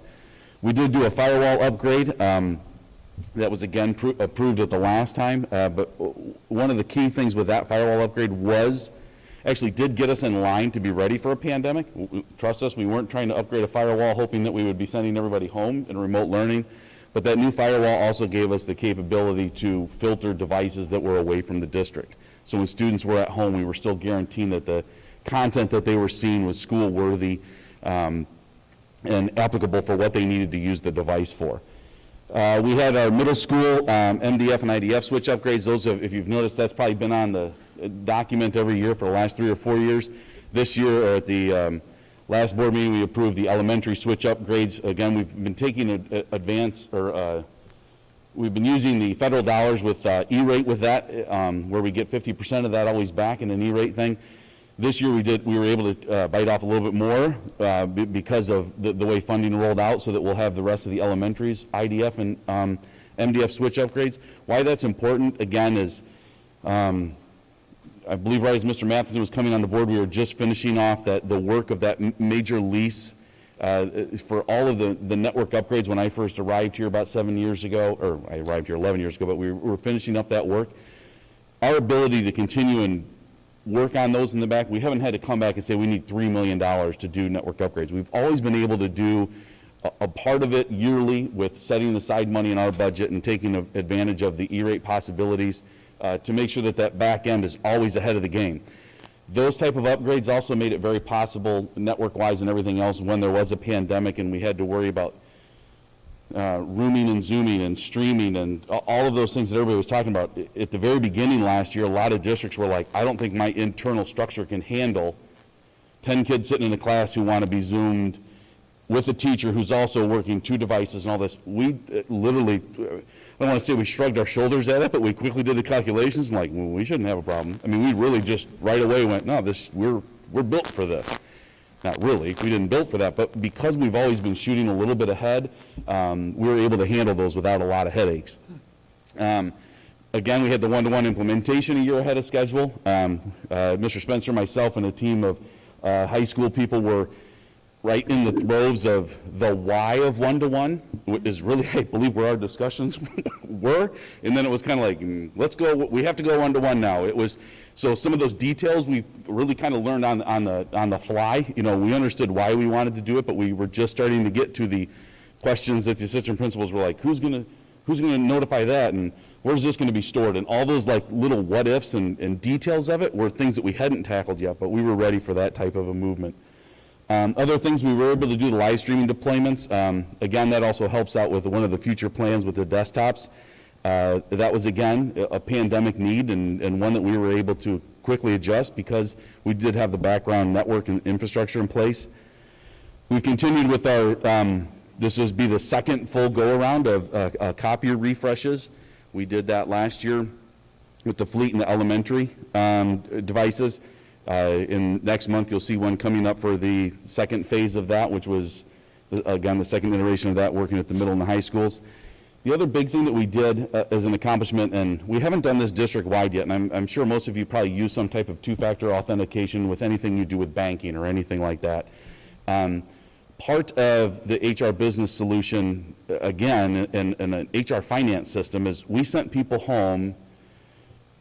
They were working from home, learning the new system and training, and they're logging into our infrastructure. We have a very narrow set of users who can VPN or a virtual private network into our network to where there is critical information. Part of us doing that and opening it up to a bunch more users, I would say we added 24 users who were doing that, we require them to do two-factor authentication. So we definitely knew anyone who was remoting into the district and accessing something that could be opened, we turned on two-factor authentication. That's one of those things that we still use now if they were to remote in. It wasn't something we had mandated or turned on before. It is something we probably want to continue, or Jason will continue looking at what two-factor authentication looks like, as so many people are using it now in their personal lives. Again, just that would help them secure their own accounts, but our infrastructure pieces are always secured by that. This is a new slide, of course, the pandemic lessons. A couple of these things that we did learn, offsite filtering is one thing that we have learned a little bit with this, is like one size does not fit all. But I think in one way this was also, again, our firewall allowed us to do the offsite filtering where we filter the content we don't want students to see. What we have learned, though, is that it's very different at everybody's home as to what parents want their children to have access to. So in one way, this has actually opened a bridge of communication with a lot of families who have contacted and said, can you please turn off gaming? Can you please turn off, certain games or certain, I don't want my student on YouTube at night and these types of things. We can't do individualized filtering when we content filter this way, but it did open up a communication, and we were able to point them to online things that happen, that they're free services, some very inexpensive paid services that last a year.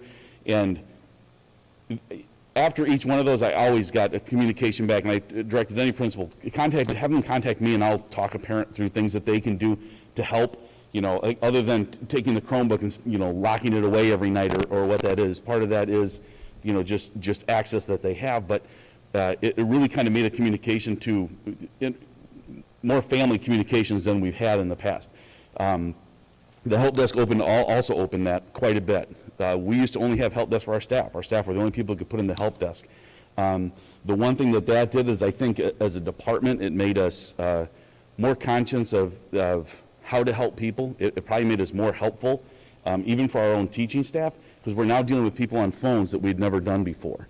Trying to talk to grandparents who are sitting at home with a kindergartner and trying to walk them through Google Classroom for the first time. I think we all learned a little bit about what it means to be patient and things that teachers have to deal with, where I think all techs were able to go, oh, this is a learning for us, but once we opened that help desk up and being able to monitor it, we said we would be monitored to 8 o'clock at night, and our staff on remote kind of adjusted schedules so that there weren't those kids who were logging on in the very beginning at the March and April when it wasn't, everyone was on during a class day. We were able to help, and I think that extended that relationship again to the community in a way that tech had never really been involved with the community. So we did realize device management was extremely important. That still is. We're still working through that one now. Mr. Spencer's back there nodding his head. Before we had always given devices to the buildings and made sure that they then worked on it at the micro level. It was more of a macro level for us. The building needs X amount, we got them X amount, we managed them kind of as a whole chunk, but the schools dealt with a lot of the, the day-to-day, and because they weren't one-to-one, you didn't have to not account for each one, but you didn't have to make sure that every single one was working at all times. A lot of times there were carts that weren't. Now if it was out, it was the kids who was out. There weren't extras, or they weren't at home. So that amount of shuffling and device solutions became apparent, and we have a fix for that coming up. Internet access for all was very important. We added a lot of the T-Mobile hotspots this year. We partnered with Comcast for free and reduced families who need Comcast access at home. If that was not something that they could get set up, us as a school district are splitting the bill. We had hotspots available. To date, we believe we do have all. I think we have like maybe still 13 families who are in between. These are not families that don't have internet. It's just maybe they're on, or there's multiple kids, or theirs is choppy. We're still dealing through those, but they're case by case, and they're not in every day. Sometimes they're coming to get a new piece that's out next week, but we've really partnered with a lot of families to make sure that they have that internet access that they need. The other thing we learned was that we needed more online subscriptions. I think before there was not a one place that we pointed. There was a lot of choice for teachers to choose what they used instructionally in classrooms. There was, we had Google, we had the foundations, but once you went to a full online learning environment, to evaluate what was used and what was needed, we quickly used some of those first I don't even remember the names of them, ESSER funds, the first set of ESSER funds to add 5 or 6 tools that we knew right away with, use Mr. Spencer, the instructional people at the high school, Lee Cook. We kind of evaluated which ones are critical ones right now that'll give everybody a little bit of something more than just using Google Classroom and having teachers wanting to put documents up and kids, edit them online. So those were some of the lessons we learned. Here's the big things that we have coming up next week. And again, this is the 5 areas. A lot of this has been partially taken care of through some of the pandemic things that we have gone through. But the elementary switch refresh, we've already approved that. Again, that puts at their core level new switches that, again, can go 10 times faster, have new programming language, more security, things like that. Again, will alleviate the need to ever have to spend millions on a refresh for those network. We're using Learn Platform Software Management. That is something that you'll see rolled out next year. That's in line with the new SOPA rules, which is the Student Online Privacy Protection Act. It will be a kind of a warehouse page for parents to see and teachers to see which ones we have signed agreements with for data student privacy. It will help us point teachers to credible sites that we know don't use student data inappropriately. There'll be ones that we have signed legal agreements with, will be on that website. It also allows us to rate them on if it's a free site, can you still use it? Yes, if the students aren't sharing their data. It goes through the LTC, or the Learning Technology Centers of Illinois, is handling and documenting and warehousing a lot of this for us. So a lot of these agreements, one district in the state has signed on with, let's say, Pear Deck, and we go and we sign on to their agreement under the same thing. We add an addendum to the contract, and then we're covered under that state law. And really what SOPA and Learn Platform will do for us is help to give a place for parents and teachers to know what resources are being encouraged to students to use, and that they know they can feel safe that their students are using. Another piece of that is it also does open up the opportunity if a parent does want their students' data removed from that site. There's a process for that to happen under this new state law. We are now one of only 9 states that has one of these things in place, behind a couple of the other large states as well. But it goes full into effect in July. You'll see that come out. We might be able to give you a sneak peek of it in just a written report in one of these next, just so you can see what the information looks like. Other things we have going on, we have one final refresh. Again, we just did a larger Chromebook refreshes. There is one more, and that's the last model. That'll involve about 5 elementary schools. That'll be done next year. Again, I'm always kind of a year ahead on this one. The other piece we're doing is the Resource Manager has been added to Destiny. Destiny is our library management system. This kind of coincides with that management of the devices. The high schools this past year, when they went one-to-one, we did add the Resource Manager. So when students had a problem with their Chromebook, they could bring it into the library. Someone, anybody, didn't have to be someone who had access to the back end of Google or a special spreadsheet, could check out the Chromebook and hand them a hot spare replacement. Then they can still track and get that one back. We've moved that down, added that to our renewal for Destiny at the libraries for both the middles and the elementaries as well, as they're now all going to be one-to-one. They needed a way to better manage whose device was whose, if it's out for repair, all of that kind of information. So that Resource Manager is a new piece that's going in. Again, that's just being added to a renewal for our the library system that we do use. But we do hope that it frees up the LLC directors to be more involved in the instructional aspect and not feel like they're constantly chasing down Chromebooks and everything else in the room. This will help them manage their own inventory in their building. The desktop refresh deployment, all we're really doing, since we've already purchased them through the pandemic at 2 different instances for the streaming service. 2 years ago, we did the office staff desktops were all refreshed at all the main offices across the district, the SSC, all those main critical areas. The desktops in the labs were always built a little bit better, so we rolled those out another year with the plan of doing those desktops this year. Or this summer. They're all in place now. It is just shuffling them from their classrooms where they're currently being used as the streaming setup back into those labs. And I know Mr. Spencer is also evaluating the use of all of those labs now that we are a one-to-one. So that's kind of a 2-step process that we're doing this summer. And then we do have that copier refresh phase 2. That is, again, looking at, we did all the fleet in the elementaries, looking at all the middle school and high school. You'll see that come to the board in June. Again, that's the second iteration. We did the 3-step phase 5 years or 6 years ago, so this would be the second iteration of looking at those secondary devices. And again, for history's sake, we went from over 900 total printing copying devices. I think it was 981 down to 112 total print copy in the entire, and we're still reducing the last. Not that we can get much lower than that, but we are finding through this evaluation each year of, you know what, we put one there, we thought we needed it. It didn't do as much. Only 10 people walked to it. They can turn a corner and walk the other direction and get the same pickup. So, and each time we do that, it saves in costs of some of those. So, one big piece that I added to the slide a couple years ago was the safety and security, and I did want to make sure that, again, I always hit on this. Some of this is new, and a lot of it is just what we've always done. Infrastructure-wise, I always want to remind, we always have that cloud layer security. What that means is our staff members, if they were to get infected with something on a laptop at home or in Panera or wherever they're at, we're alerted right away, so their device can't get back on the network. When they come into school, we already know, and it's kicked off. That way they can't infect the network. That's one of the layers we've always had.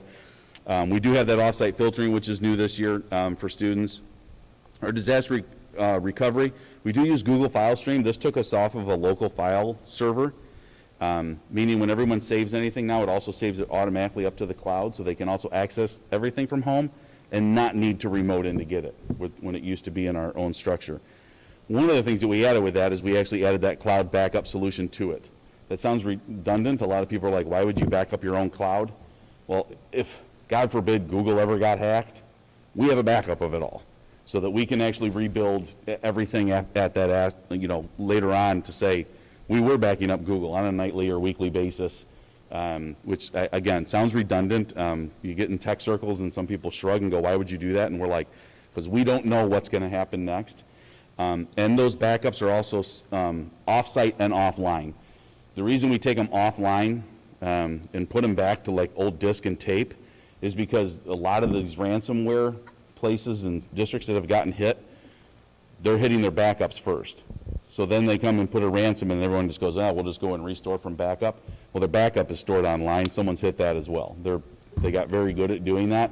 So when you pull your actual backups and actually leave them on a tape, which is like old school backups, they can't actually infect those either. So We have a multiple tiered approach to doing that. Again, we're looking at hopefully expanding two-factor authentication, or Mr. Spencer will be, if he can ever get everybody to agree. I just gave him the goal of doing that. It's the one thing that nobody ever wants to tackle, but again, I think it does really secure at least staff accounts and things like that. We've also went through an audit this year of our back-end Google and some other solutions, and we continue to limit admin accounts, or what admin accounts can do in some of those back-end systems. Removing, again, learning from what happened at Rockford and some of those other things, we went and looked at some old legacy accounts to make sure that there aren't if anyone who's ever been in tech before knows the first admin account is always entitled admin. Then all you got to do is making sure that those types of things aren't still out there in legacy. So we've been doing that type of work. When it comes to student privacy, again, we're dealing with the SOPA agreements this year. And then following up with the Learn platform, there'll be some staff training just again on these are the appropriate sites, are the ones that you should be using. There's a workflow there if they have to ask or want to use a product that might not be something we're paying for or have a legal agreement with, just so that they're aware of what that product might do or might share with student data-wise. And I'll turn it over to Mr. Spencer. So this part's a bit of a new piece to this position and department in general. So while all of the what we'll call boxes and wires aspects of the department of what we're now going to call innovation and technology are going to exist, I think as Mrs. Murphy and Dr. Salagi were talking about, I think it's appropriate now to kind of make connections and bridges with that expand mindset, right? We have all this technology now. We have all these tools that teachers are using. We need to give them the training to use those effectively in the classroom. And we now know, because of our pandemic lessons, what kinds of learning environments we can offer to students, or at least investigate what we want to offer to students. So I started off over here with one-to-one mindsets, right? So we went one-to-one a little earlier than expected, and for the most part, teachers were in survival mode, right? We just have to get through the pandemic and then tackle what comes ever after that. So now, hopefully, fingers crossed, pandemic goes away, but how can we keep building that momentum that we started to build during the pandemic, and how can we thrive in that, right? So some of the questions that we might want to look at, and I kind of hinted at this in a previous presentation tonight, is what does learning look like moving forward, knowing that we now have these tools, especially one-to-one. And we also touched upon how do we scale support for that, right? And in terms of what I'm going to title our core team of innovation, high school, there is my old position that will be vacated is at Wheaton Warrenville South. Wheaton North splits their position into 2 people. So there's a total of 3 people to support staff in terms of innovation and learning at the high school.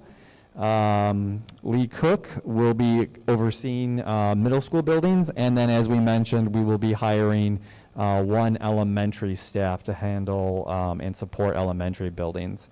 But we also know that 5 people total is very hard to rely on for a district as large as ours. So how can we get creative and use other resources that we have in the district? And so some options might be, how can we utilize LLC directors and think of a more modern view of what an LLC director might be, and how can they support innovation and learning in their buildings? And of course, this department is going to have plenty of partnerships with other district departments and work in conjunction on plenty of projects moving forward.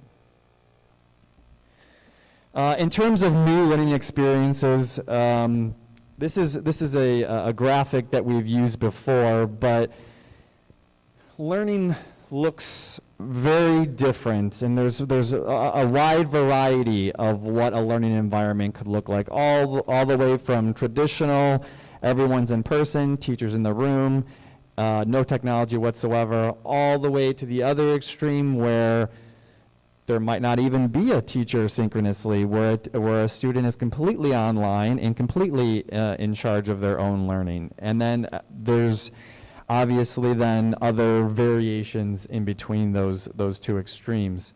So what I want to get from this graphic here is how can the innovation and tech department partner with the curriculum and instruction department, building administrators, to investigate where on this continuum might be age appropriate at each level, right? So are there places on this continuum that would work really well at the elementary level?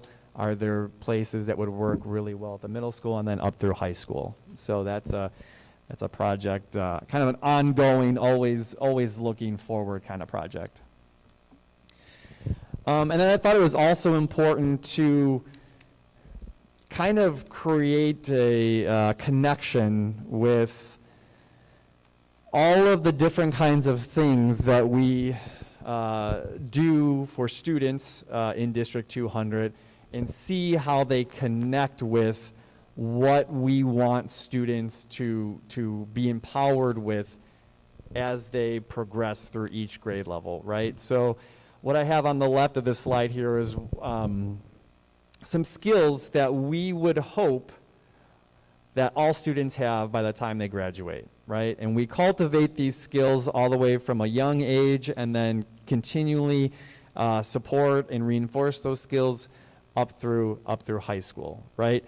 And the way that we support those skills come through any number of different projects and ideas that we have been trying to get off the ground, whether it be supporting digital literacy, right? That's a huge one now in today's day and age, right? How can students look at digital information, decipher whether or not it's worthy of being trusted, how to go about and even look for credible information, and things like that. Message production, how can now students use digital tools to put forth ideas and convey information? Very rarely now in the working world do we see big papers and books and things like that. It's very visual now, very media driven, right? So that's an important skill that we need to practice with students. Part of the FIT environment was always centered on collaboration and creation. That is never going to get away, right? I think we always need to have students the opportunity to collaborate with one another in person and online and create after that. SEL also has a big role in innovation and learning, right? We look at things like how do we balance screen time? How do we appropriately use technology so students aren't sitting in front of a screen all day long, right? So how do we really purposefully use it to teach those skills, but still making sure that we have connectedness with student and they don't get lost in their device. And then another just thing that we started with was Portrait of a Graduate too. And so how do those skills on the left, again, produce graduates that kind of reflect what our current landscape of the working world looks like. And I'll let Mr. Mack over here wrap it up. Yeah, just as we begin, I know new plans for Beyond, but this is still, we're using all of our planning based off what the Vision 2022 dashboard is. And, I'd love to say we're making great progress in attainment, but I think the pandemic threw a little more of a twist at us. But we still are making great progress. Making progress in this area, and I think it's always going to be in that realm. However you manage this and evaluate this moving forward, but as tech is one that kind of always changes. Luckily, we're not playing catch up. I can honestly say that. I think we really are. I think now being one-to-one and being able to attack. We've attacked the why, but now some of those skills and things that they'll be working on the next year, I really think we'll see some great things and know that, down the line, always being able to stay a step ahead. We're not playing catch up in this district, which is good. Questions? Lots of information tonight. Thank you. Questions or comments from board members? I have a couple. If I can handle the technology of this microphone, I'll be all set. You know, 7 years ago, Rod and I went to a school district, I think it was Leiden High School at that time, and, you know, my goal when I got on the board was to hopefully get the one-to-one. I didn't think we'd get there the way we did, you know, but it surely is, it has happened. And I want to thank Rod for, you know, keeping us there and getting us there. And, you know, it's been a great run, I guess. But, you know, I think we've educated so many people in this process. We've educated parents. We've educated students on it. You know, one of the things I recall when we visited Leiden is they had a whole tech squad, I'll call it, of students that supported all the repairs on the equipment as well as the technology questions of how to sign on and all the things. And I think that's an opportunity that we may or not have in place at this point. But, you know, it was a great program, and it really gave a lot of kids a lot of, you know, career opportunities that they went into. Many of them got hired, you know, by third parties in the summer and so on to help work in, you know, tech areas, the geek squads and those kind of things. But, you know, so that's always been a great item. So, and you know, I'm involved on a bank board, and our area has grown from like 50 people to 500 people in the online banking. So there's so many opportunities in the whole tech area.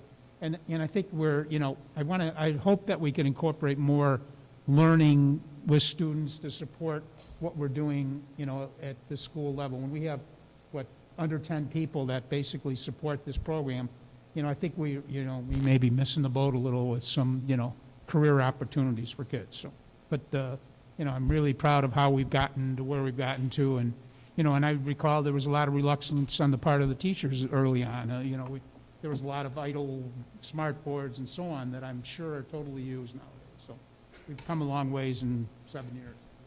Yeah, no, I appreciate that. And I can tell you that, and Mr. Spencer can speak to it also, part of our planning in that original group at the high schools, we did have an entire circle devoted just to that, where we actually had course creation as part of our, at this time, probably right now, if the pandemic hadn't happened, we'd be probably coming to you saying, here's 2 new high school courses for that specific reason. Now, again, because of the pandemic, that might be delayed a year or so, but that has always been part of our initial, again, since we moved everything up a year, that's one of those details of how to get those actual courses so they can either be CompTIA or A+ certified at the end like the other schools did. So it probably still in the plans and will be, but yeah, that's something that makes those very successful. Plus, I can tell you the amount of devices there are now, having those extra hands to help will be very critical. I think this year we've been able to experience, knock on wood, a very low incidence of breakage. A lot of that is there wasn't a lot of back and forth on buses and everything in the beginning of this year and all of that. You know, that's really where the breakage happens. It doesn't happen walking down the halls. It happens in transport. So those I believe will be goals here in the next year or two. So yeah, and I think as we've you know, because we've acquired so many more units recently, you know, they're not breaking down as much yet. So that day is going to be coming soon. So correct. You know, thank you again. Any other questions? Yeah, so I want to, just a few comments.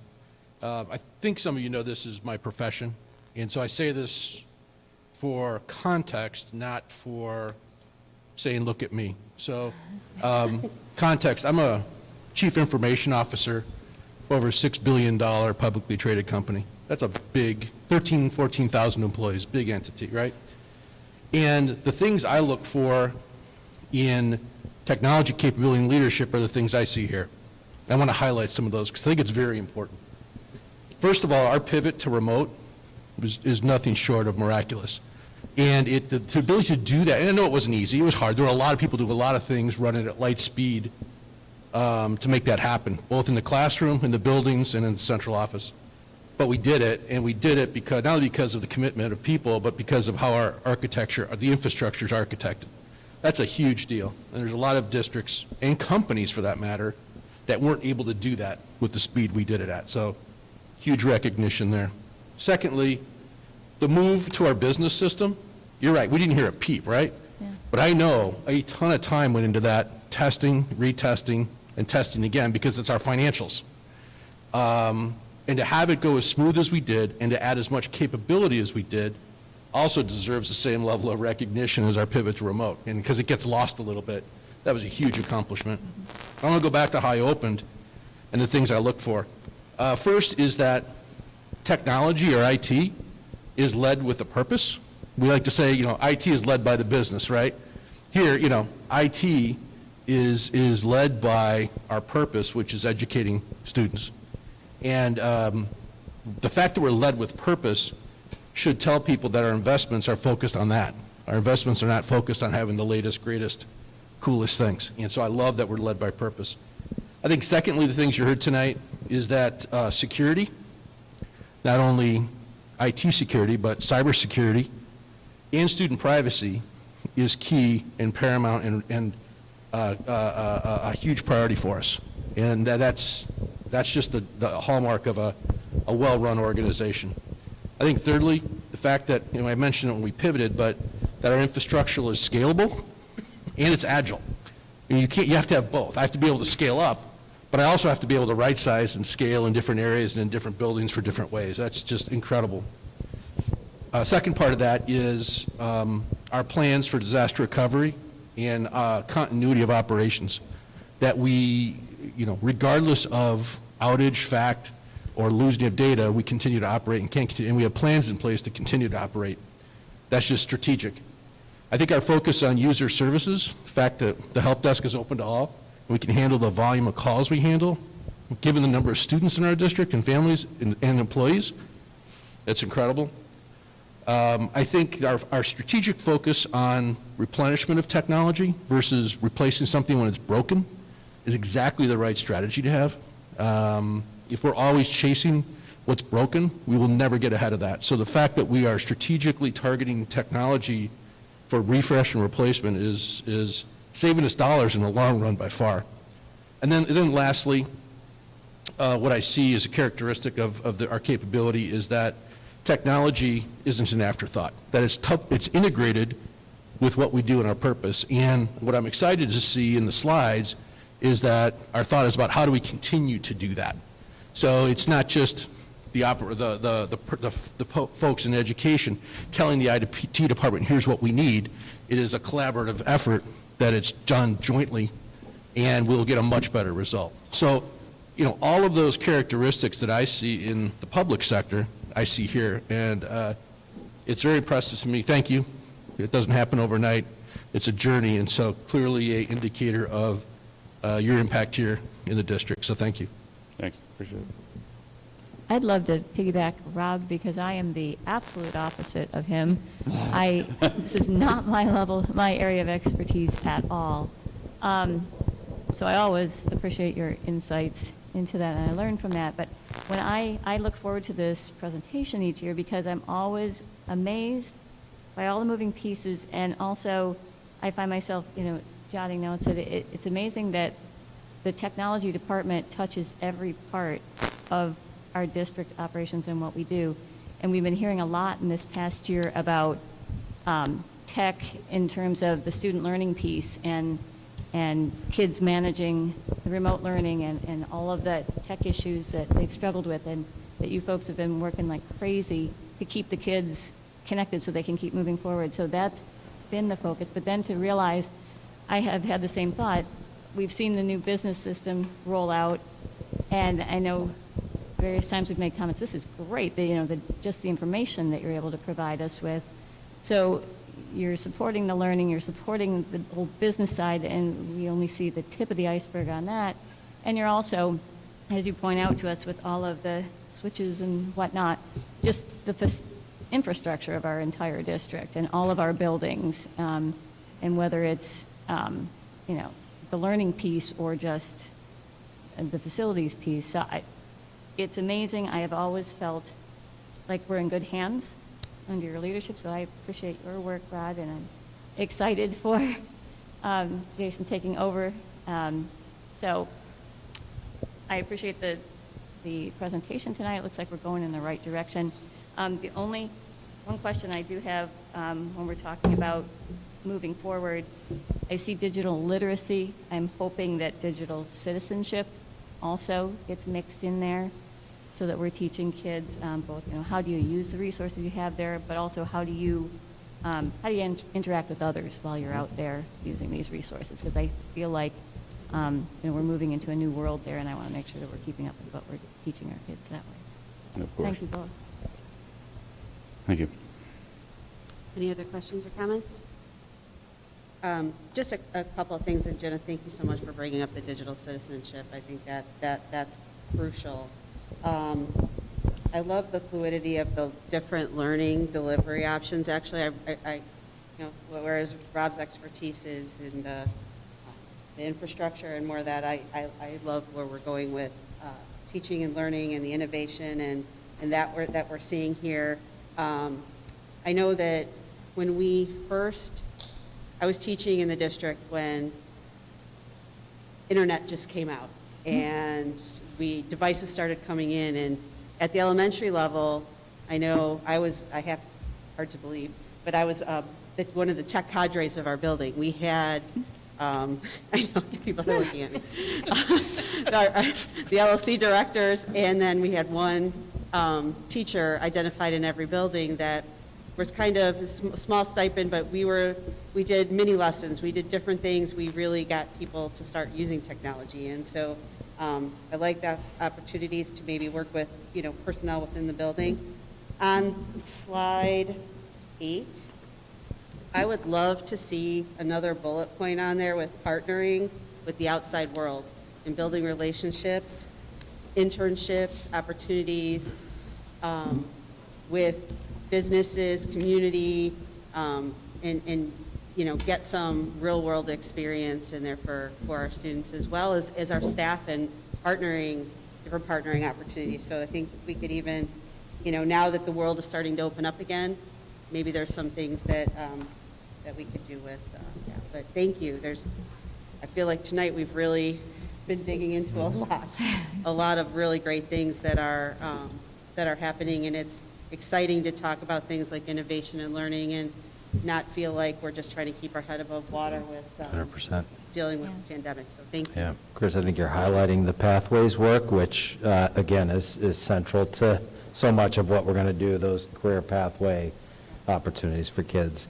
Last little piece just in close. So one, again, just recognition, thank you to Rod. This infrastructure was really Rod's, doing, I think, as Jim mentioned, when I joined District 200 7 years ago, I heard a lot of our network, and I don't hear that anymore, right? Like now, it is a really good thing that the conversation shift to the learning, the innovation, that piece, that means certainly that Rod and his team did a yeoman's job. So thank you for that. And last, just a little piece, sort of there's a fabric that sits behind technology as well. In this whole area of information services. And, we have got so much data and information available to us now, and really information services is just sort of the whole way that we go about making sure that we're not data rich and information poor, right? That information is usable, scalable, right? And that crosses a lot of departments. And so one of the things that I have asked Mr. Spencer to really focus some attention on as well, in addition to kind of the whole classroom innovation piece, is just bringing some connective tissue across all of our information service opportunities, so that I think we can really refine, streamline that.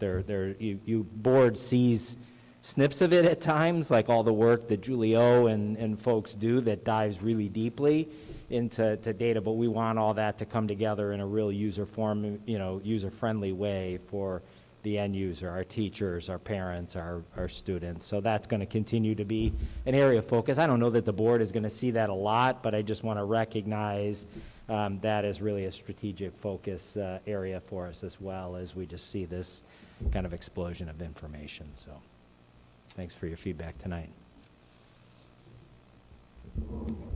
There are no other questions or comments. Dr. Schuler, if you want to set us up for the 2021-2022 Absolutely. Community Engagement Planning. Batting cleanup tonight is Leacano, who's going to with the thumbs up. She'll be right back. She's gonna take you through just a couple, and again, this is really less a presentation as much as an invitation just to get you thinking about some key areas within community engagement. And so we've been at this for a while, a lot of good information tonight, and so I don't know how deep the discussion we'll get on this, but we wanted to prompt your thinking, and hopefully this is an item we can introduce and come back to in a future meeting to really get your feedback around where do you want our priorities to be in terms of engagement and communications next year. So go ahead. Thank you, Dr. Schuler. So yes, I'm going to bring us home tonight with the discussion about community engagement. And I think while it's been a lot of information tonight, I am just so excited about the opportunities and the possibilities that next school year has, including reconnecting with our community and our parents and our business community. And so on your Vision 2022 strategic plan, community engagement is a commitment area, and I think this speaks volumes about the board's commitment to engaging our community, because I've said this time and time again, not all boards of education have community engagement as a strategic area of focus. And so I think that says to our community that you are very committed to continuously engaging with them to ensure that our community members are a part of the school district experience. And so just a reminder on the Vision 2022 strategic plan, these are our specific areas of focus, and annually we present to the board in partnership with the board's Community Engagement Committee. We call it the placemat. It's about the size of the screen here that I'm looking. It's a 12 by 18, and there's a lot of information on there. We break it out in these 4 areas. But it really has been so heavily focused on activities and things that we can kind of check off. And one of the things that the Community Engagement Committee started talking about this year was how can we kind of restructure that so it's really more like, what are our big picture things that we want to accomplish this year? Doesn't mean that we won't still do things like maybe our local elected official breakfast or our rounds at the Rotary clubs and Lions clubs. We'll still do those things, but maybe we don't need that big placemat where it's very activity focused. So I want to just kind of take you through, as part of our conversation, what our community engagement efforts, focus areas have looked like for this school year. So this is probably one of my very favorite pictures from the school year. We kicked off our school year from the community engagement perspective in August at Jefferson when you cut the ribbon on that brand new beautiful school. And that picture in and of itself demonstrates to me your commitment to engaging the community in our facilities projects and informing the community about the investment that they're making in their schools, that you still held a ribbon cutting in the midst of a pandemic. And so this picture just warms my heart. So we started off the year with this exciting opportunity, but the bulk of our year efforts in terms of community engagement and outreach efforts, kind of in my perspective, are summed up in this picture. What are the type of engagement opportunities and outreach initiatives we need to complete to ensure that kids are connected to school and that they are still learning? So what are some of the things that kind of looks like? We partnered with our Student Excellence Foundation to establish a pipeline of resources to support our needs, support our families who were experiencing food insecurity. And then our foundation expanded that fund to the Essential Needs Fund that can also support additional resources that families need. We engaged with that image on the lower right. That's our Key Communicators Network. So over the summer months and even into this school year, we've continued to meet with some of our really important key community partners that really are on the ground also working with our families. So who are those groups, Outreach Community Ministries and Carol Stream, World Relief, Warrenville Youth and Family Services, Marion Park, our park districts, our libraries, our city, everybody just came together in a very strategic way to wrap our arms around our community, and without them, some of those partners, we would not have been able to ensure that all kids had Chromebooks, that all kids had reliable access to the internet.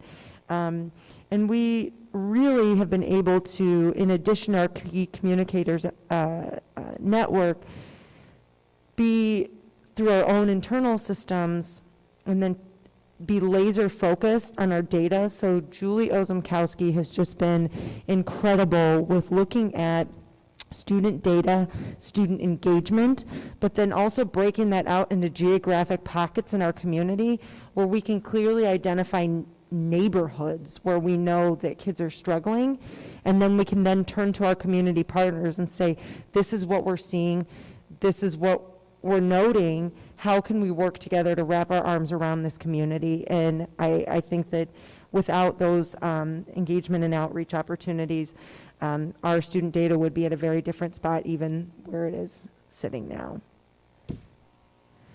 Another engagement opportunity, I should have mentioned leading into this, we also did host a series of 3 parent workshops with Dr. Doug Bolton. Our final one was last night.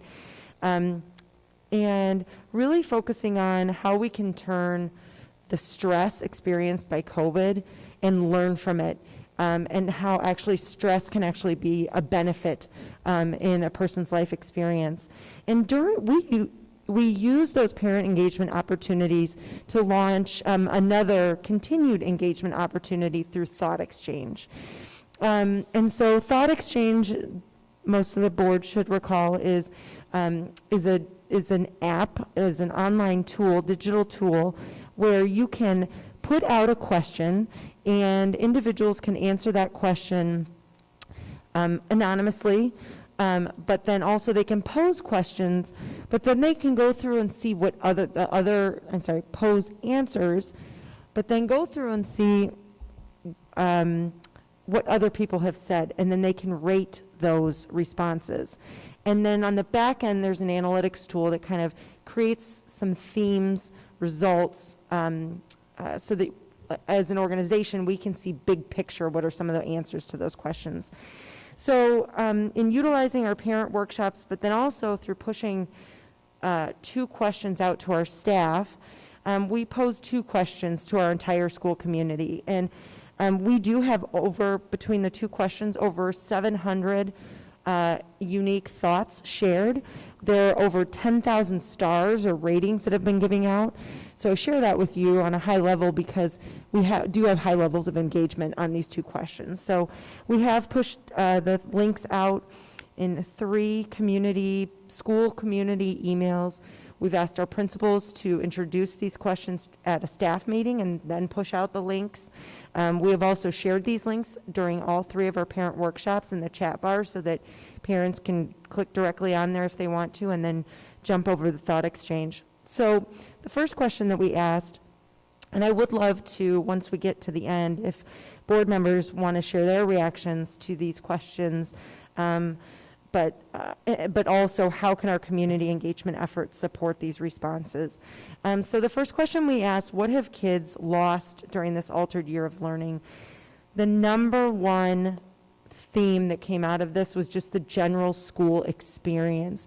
Going to school, sitting at the lunch table with your friends, walking the halls, PE, art, music, recess, just the overall school experience, and a lot of that, which I mentioned, is social opportunities with friends and staff members. And this is, again, I remind you, this is a question that went out to our entire school community, not just parents. They have lost opportunities to collaborate both in school and out of school on small group projects, or maybe after-school opportunities, traditional after-school opportunities. And also really some of those milestone events,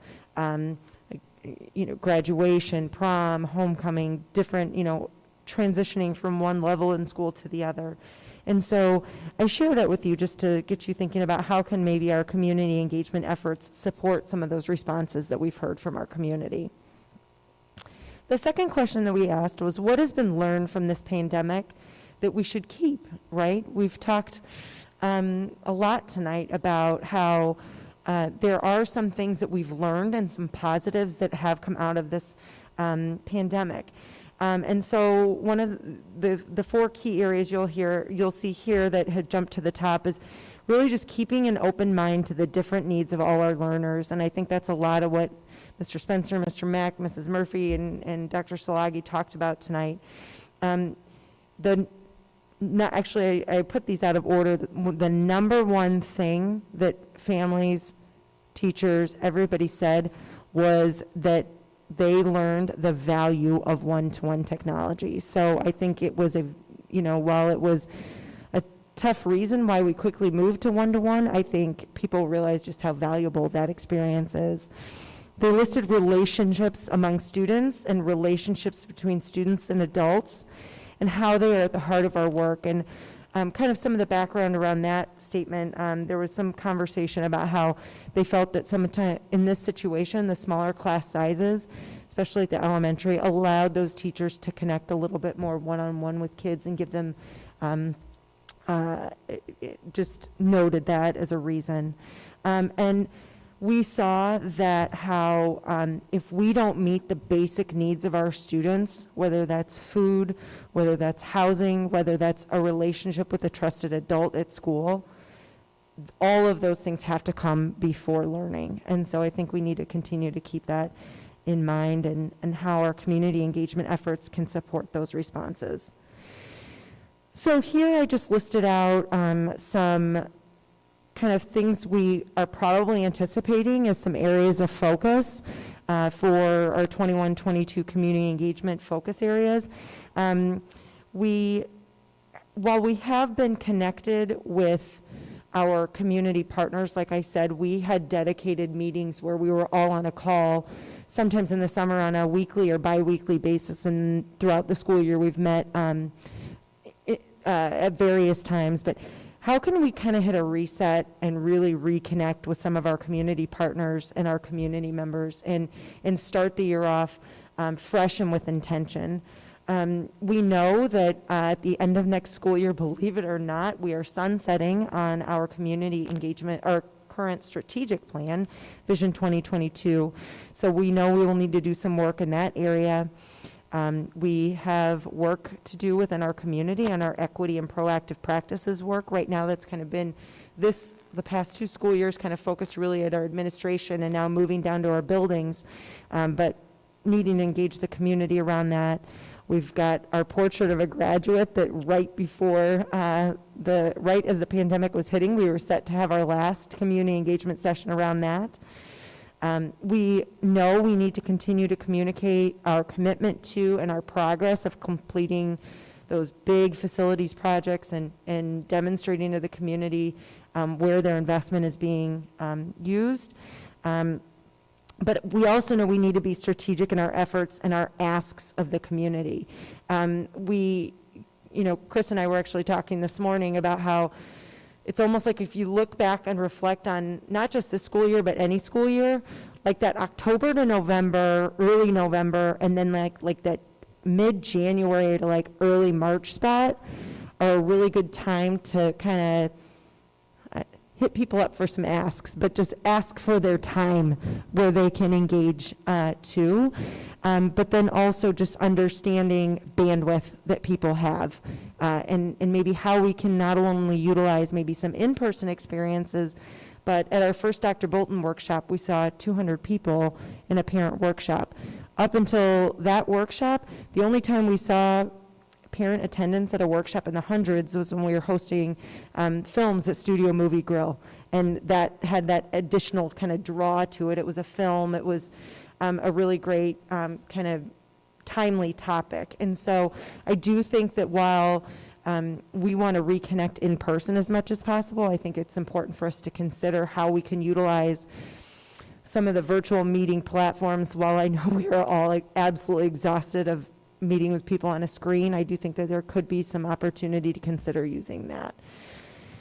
So I will kind of stop and maybe just, I'd love to hear feedback from board members, whether that's on kind of your own feedback on some of our thought exchange questions, our priority areas for next year, and I'll just kind of open the floor.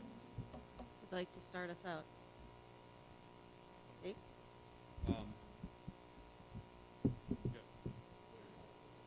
Sorry. Really good stuff. I really like, especially the focus areas. The, the lost was personal connections and events, events to me. Brad asked a question about 2020 last meeting when we were talking about graduation. And I know we talked about it at home because my daughter graduated last year. And it, given where we were, it was a great event and that whole thing was handled really well. I think a lot of parents felt more lost than kids in terms of the graduation event and some of that, but some of those events that was a big miss. The keep, I think, flexibility, because we've had to be flexible all throughout and make quick changes, and I think before that, it's a big district, so things can be a little bit of bureaucracy and take some time. I think we've been a lot more nimble and reacted a lot quicker, and I think it even extends into other things like some of the textbooks. So I think that's really good. I think use of the technology and even with Zoom, keeping some of that. I wonder if Zoom might be a way to get some community engagement. Like when I've only been at one chat with the board, and there were 3 people.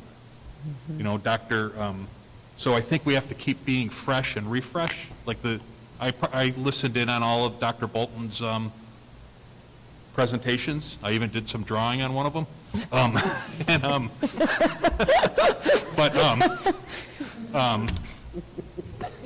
But last night there was like 20, right? The first one was 200. We had 40 at our height. All right, 40, so maybe 20 when I first looked. So that's still pretty good. But the point being, after the third one, the numbers keep dropping. And so how do we just keep reinventing and keep throwing new stuff? Because it seems like that's maybe what gets attention. And I think going back to the timing aspect, being strategic about that, because, Yeah. I know even last night, the weather was not on our side for a good reason, right? We had really, really good weather, and so, even as I was leaving the house to go to the office, my kids were still playing outside. So I think that kind of thinking, as we look to next year too, kind of thinking about the timing of some of our engagement opportunities. Yeah, but it's interesting to me, even with, it depends on what's going on. So we've had a lot more community engagement this year because of the pandemic and the variety of opinions. But like now, so we had, I don't know what the high was in terms of people actually watching the meetings as they were live on YouTube. I think 1,000, maybe even over 1,000. We're probably, depending on what type of what type of a presentation we might give, probably upwards of 1,200 to 1,300 even. And the last 2, it's been like 30.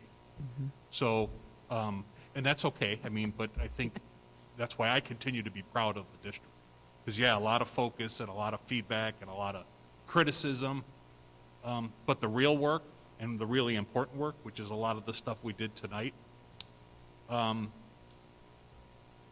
people don't really know, right? Very few people really know what's going on with all of this stuff. And so how do we broadcast that? But my point of saying that is just that that was a lot of noise because of the pandemic and that issue. And all this other stuff is really good work, and all this stuff that I don't even think about, like how we were set up because of all the work Rod's been doing the last 5 years, I think, is all really positive. Thanks. I think it's spot on. I think that, I'm sorry. No, go ahead. As far as what was lost, that's what I would put for my 2 kids. Those would be the top things. As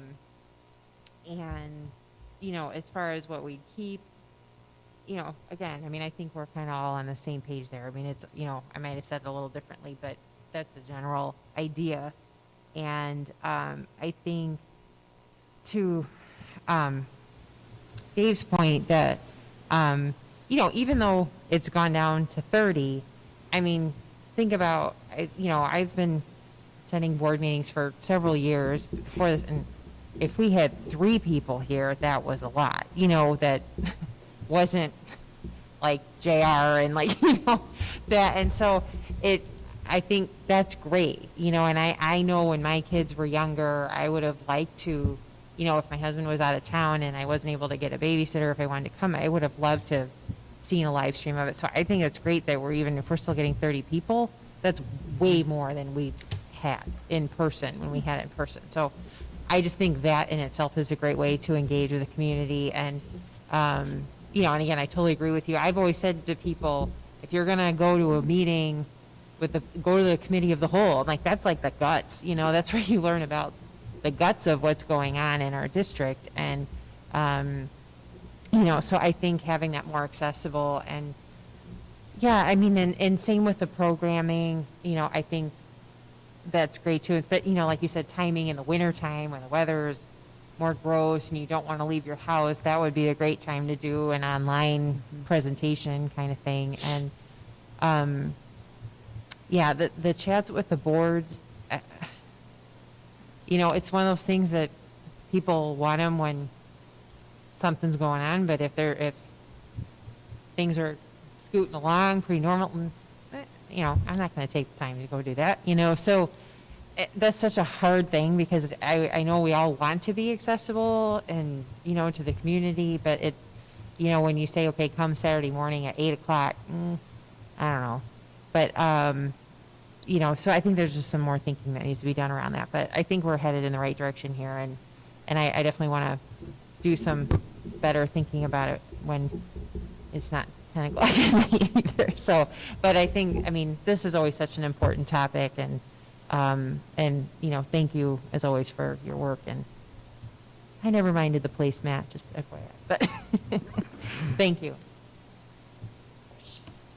Jenna?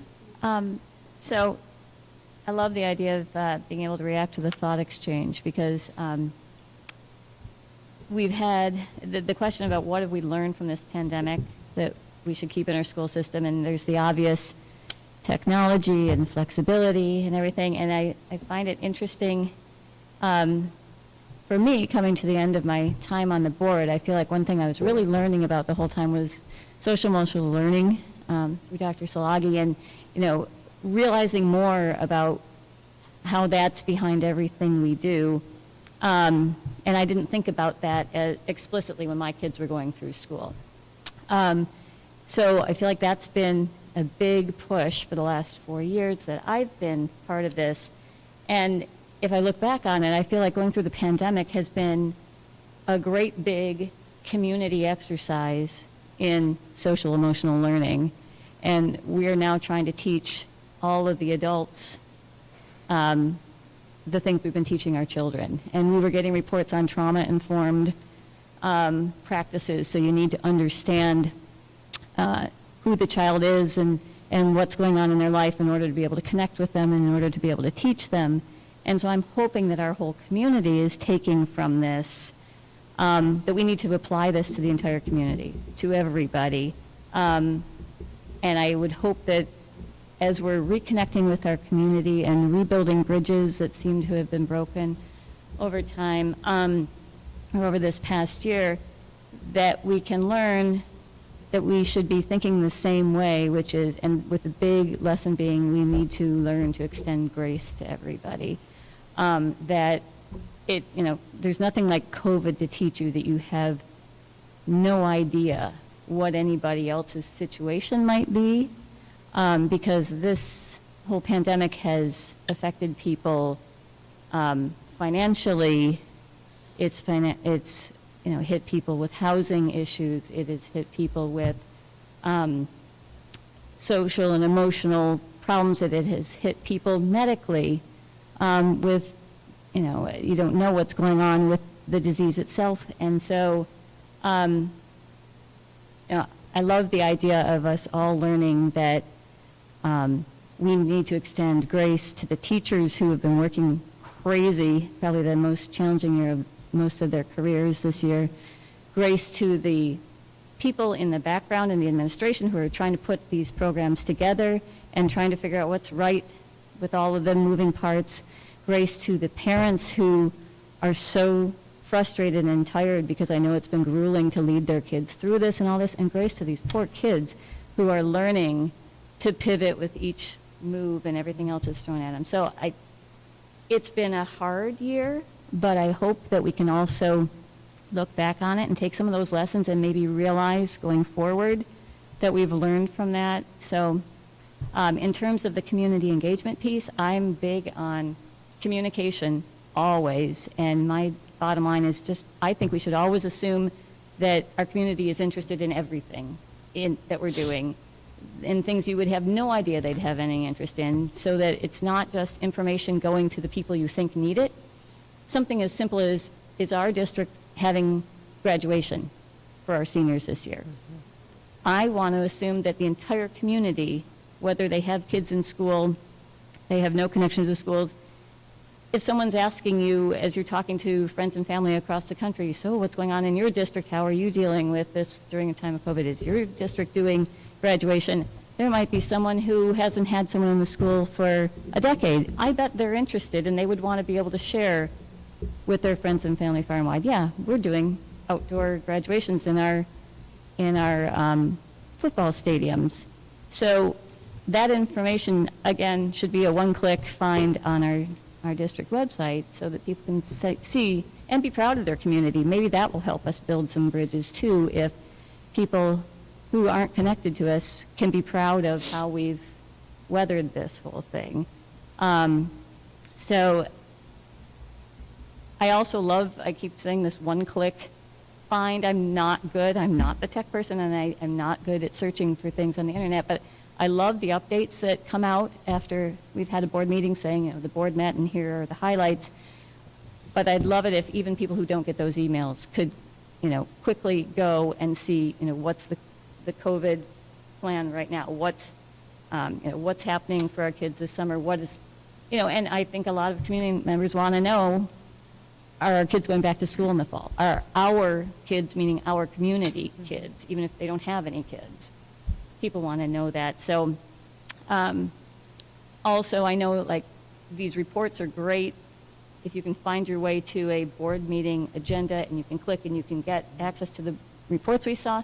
But again, somebody should be able to click and see some of these wonderful things that you guys provide us with as background material for our meetings. So, and then finally, I would say the live streaming of our meetings, I think, has been a huge community engagement bonanza this year. And, you know, and I know everything always comes down to dollars and cents. So I could say, why haven't we been doing this forever? But it's great because, you know, to see how many people have actually tuned in, especially when there are things like reopening plans coming up, and people are on pins and needles wondering what's going on, and they can listen to it and they can hear.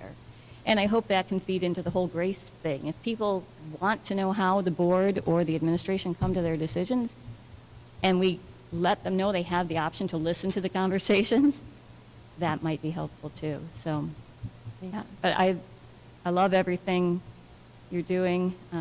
Erica, your department is, I've been in awe the whole time I've been involved with this board. So thank you for all you do in the background and all the million ways that we're involved in our community and pulling in all the other community resources. It's really amazing. Thank you. Thanks. Jim? You know, I have a couple items. I think this year was, you know, for obvious reasons, was the record number of emails that we received over the years. Probably accumulated more than prior years altogether. But anyway, and I think that the beauty of it, though, is that the responsiveness. We were consistently responding within, you know, days, if not, you know, the day of emails. And I thought that was great. You know, when I hear the word transparency and so on, and you know, that's typically an election terminology and so on. If this district isn't transparent, I don't know what is transparent. I've always been really proud of how we have presented the information and, you know, take it for what it is. We've presented consistent information. You know, and again, if you want to interpret it or you don't agree with it, that's fine, but it's out there for you to understand and move forward with. So I've been really proud of that. I'm really impressed how well we have, over the years, have improved the technology, the delivery of the live streaming for the board meetings. There used to be a time that you couldn't hear a person talking, and you'd see somebody's head bobbing the entire meeting. So, we've come a long ways with that. So, and I think the overall communication, if you want to know, it's there, it's available. And it's not hidden anywhere or anything. It's really great. And, and I think this has been probably, over the 8 years I've been involved, has been probably the constant conversation of how do we get more community engagement. And in the thing that impresses me about that is that we're always concerned about it. And truly, I've never seen, I've worked with a lot of school districts over the years, and, I think we are the most open district I've ever seen. And, there's no question that we will avoid answering. And that's always made me very proud. I think the biggest thing that I would like to see maybe improvement, we've talked about it a few times, is get, more and more younger families are moving back into the community that were former students here, and, get the alumni involvement again. And, particularly when it comes around to some of the tough times, whether it's a referendum or it's support of the activity, that we communicate to them better, and, because their successes are what came from what we've been able to provide them over the years. So I'm really pleased about the whole process of community engagement, and I look forward to observing it as time goes on here. Thank you. Thank you. Yeah, thanks. Communication's a little bit like IT in that you kind of take it for granted until there's a problem, and then you hear about it, right? I think we do a fantastic job, and I know it's tough, and I know it's hard to make everyone happy. What I love about this particular document is the third bullet point on the area of focus, which is provide the community a lens into our classrooms with a focus on communicating the changes in our world that are rapidly impacting what our students need for future success. I think that's critical to my main point, which is, whether the number is 70 or 75%, whatever the number of taxpayers are who don't have kids in school, how do you get them a little more connected? A really difficult challenge, right? But if we just ask to have that lens into each of our initiatives, that may help move the needle a little bit. But in terms of going to the last page and the focus areas, the only one we might want to consider with our building populations kind of getting back to what I call more normal level is, do we want to have that topic of school safety start to come back? And I don't know where we want to go with that, but that topic was at top of mind prior to pandemic, and with the population returning, what should we be sharing or moving forward with on that? And I don't know what the answer is, but just because the question was, what are the things that are missing, or what are the things do you think beyond this? I think school safety, and then that 75% of people, how do you get them somewhat connected? And I know it's extremely difficult, but fantastic job. Just even the 4 years I've been here, it's really been tremendous. And having been on the community engagement committee, the planning that goes into this, it's strategic, it's detailed. We get that pager, which is always impressive. So thank you for all the effort. And honestly, actually, my last thing, which I forgot to mention, much like our pivot to remote, our ability to commute during this last year has been stellar, I think. It's been really, really well done, so thank you. Thank you. Okay, just a couple of comments to answer your questions, Erica. I think when I think about what was lost, and I think in terms of students, I think in terms of staff, and I think in terms of parents, the two words that come to my mind are stability and structure. I think structure is comfort for so many, and this year has caused so many ups and downs, and I think that's when we don't have structure and we don't have stability, that's when unrest starts to happen. But I think we can flip that then to your second question on what should we keep, because one of the things and the themes that I've seen this year is resiliency, and I would love to see resiliency come back and just be a big part of it. Like, I look at our students right now, and you talk to them 10 years from now, what they went through they can do anything. You know, I think all of us, as well, coming out of this is how do we become resilient again? And if we just really capture and focus on that, I think that would be a really great thing that we've learned. Areas for focus, I'd love to just be able to ask the parents in the community, what do you need from us? What do you need from us in terms of parent engagement? What do you need from us in terms of learning opportunities, co-curricular opportunities? Or for that 75% that don't have kids in our schools, how can our schools be almost like a hub for the community? Like, what can we do for you? So I think even just going down to the basic of asking the question to everybody, what do you need from us? And maybe go from there. So those are my thoughts. Dr. Schuler, any follow-up or? No, I don't Thank you, think. Erica. I don't think so. Again, this was beginning of a conversation, no decisions. Obviously, it's a conversation and we'll be able to continue as we move into, everybody's looking at the big spider in the middle of the floor that found its way to our meeting, so, Thank you. yeah. Is that your brain? Okay, do we have any public comments for non-agenda items? No.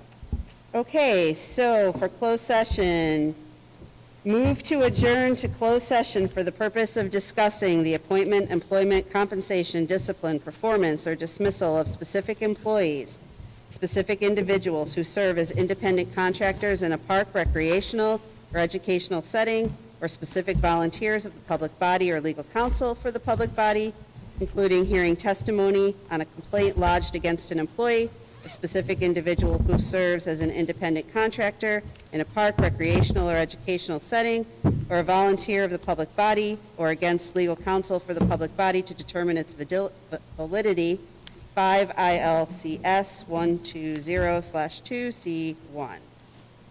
Do I have a motion and a second to move to closed session? So moved. Oh, sorry, who moved first? I think Gina should do it, and I'll second it. Okay. All right, so moved. I'll second. Mrs. Hutchinson, can you call the roll? Yes. Yes. Yes. Yes. Yes. Yes, there is no action expected following the closed session. Oh, okay.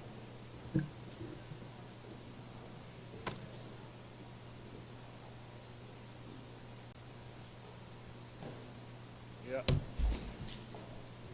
Okay. Well, I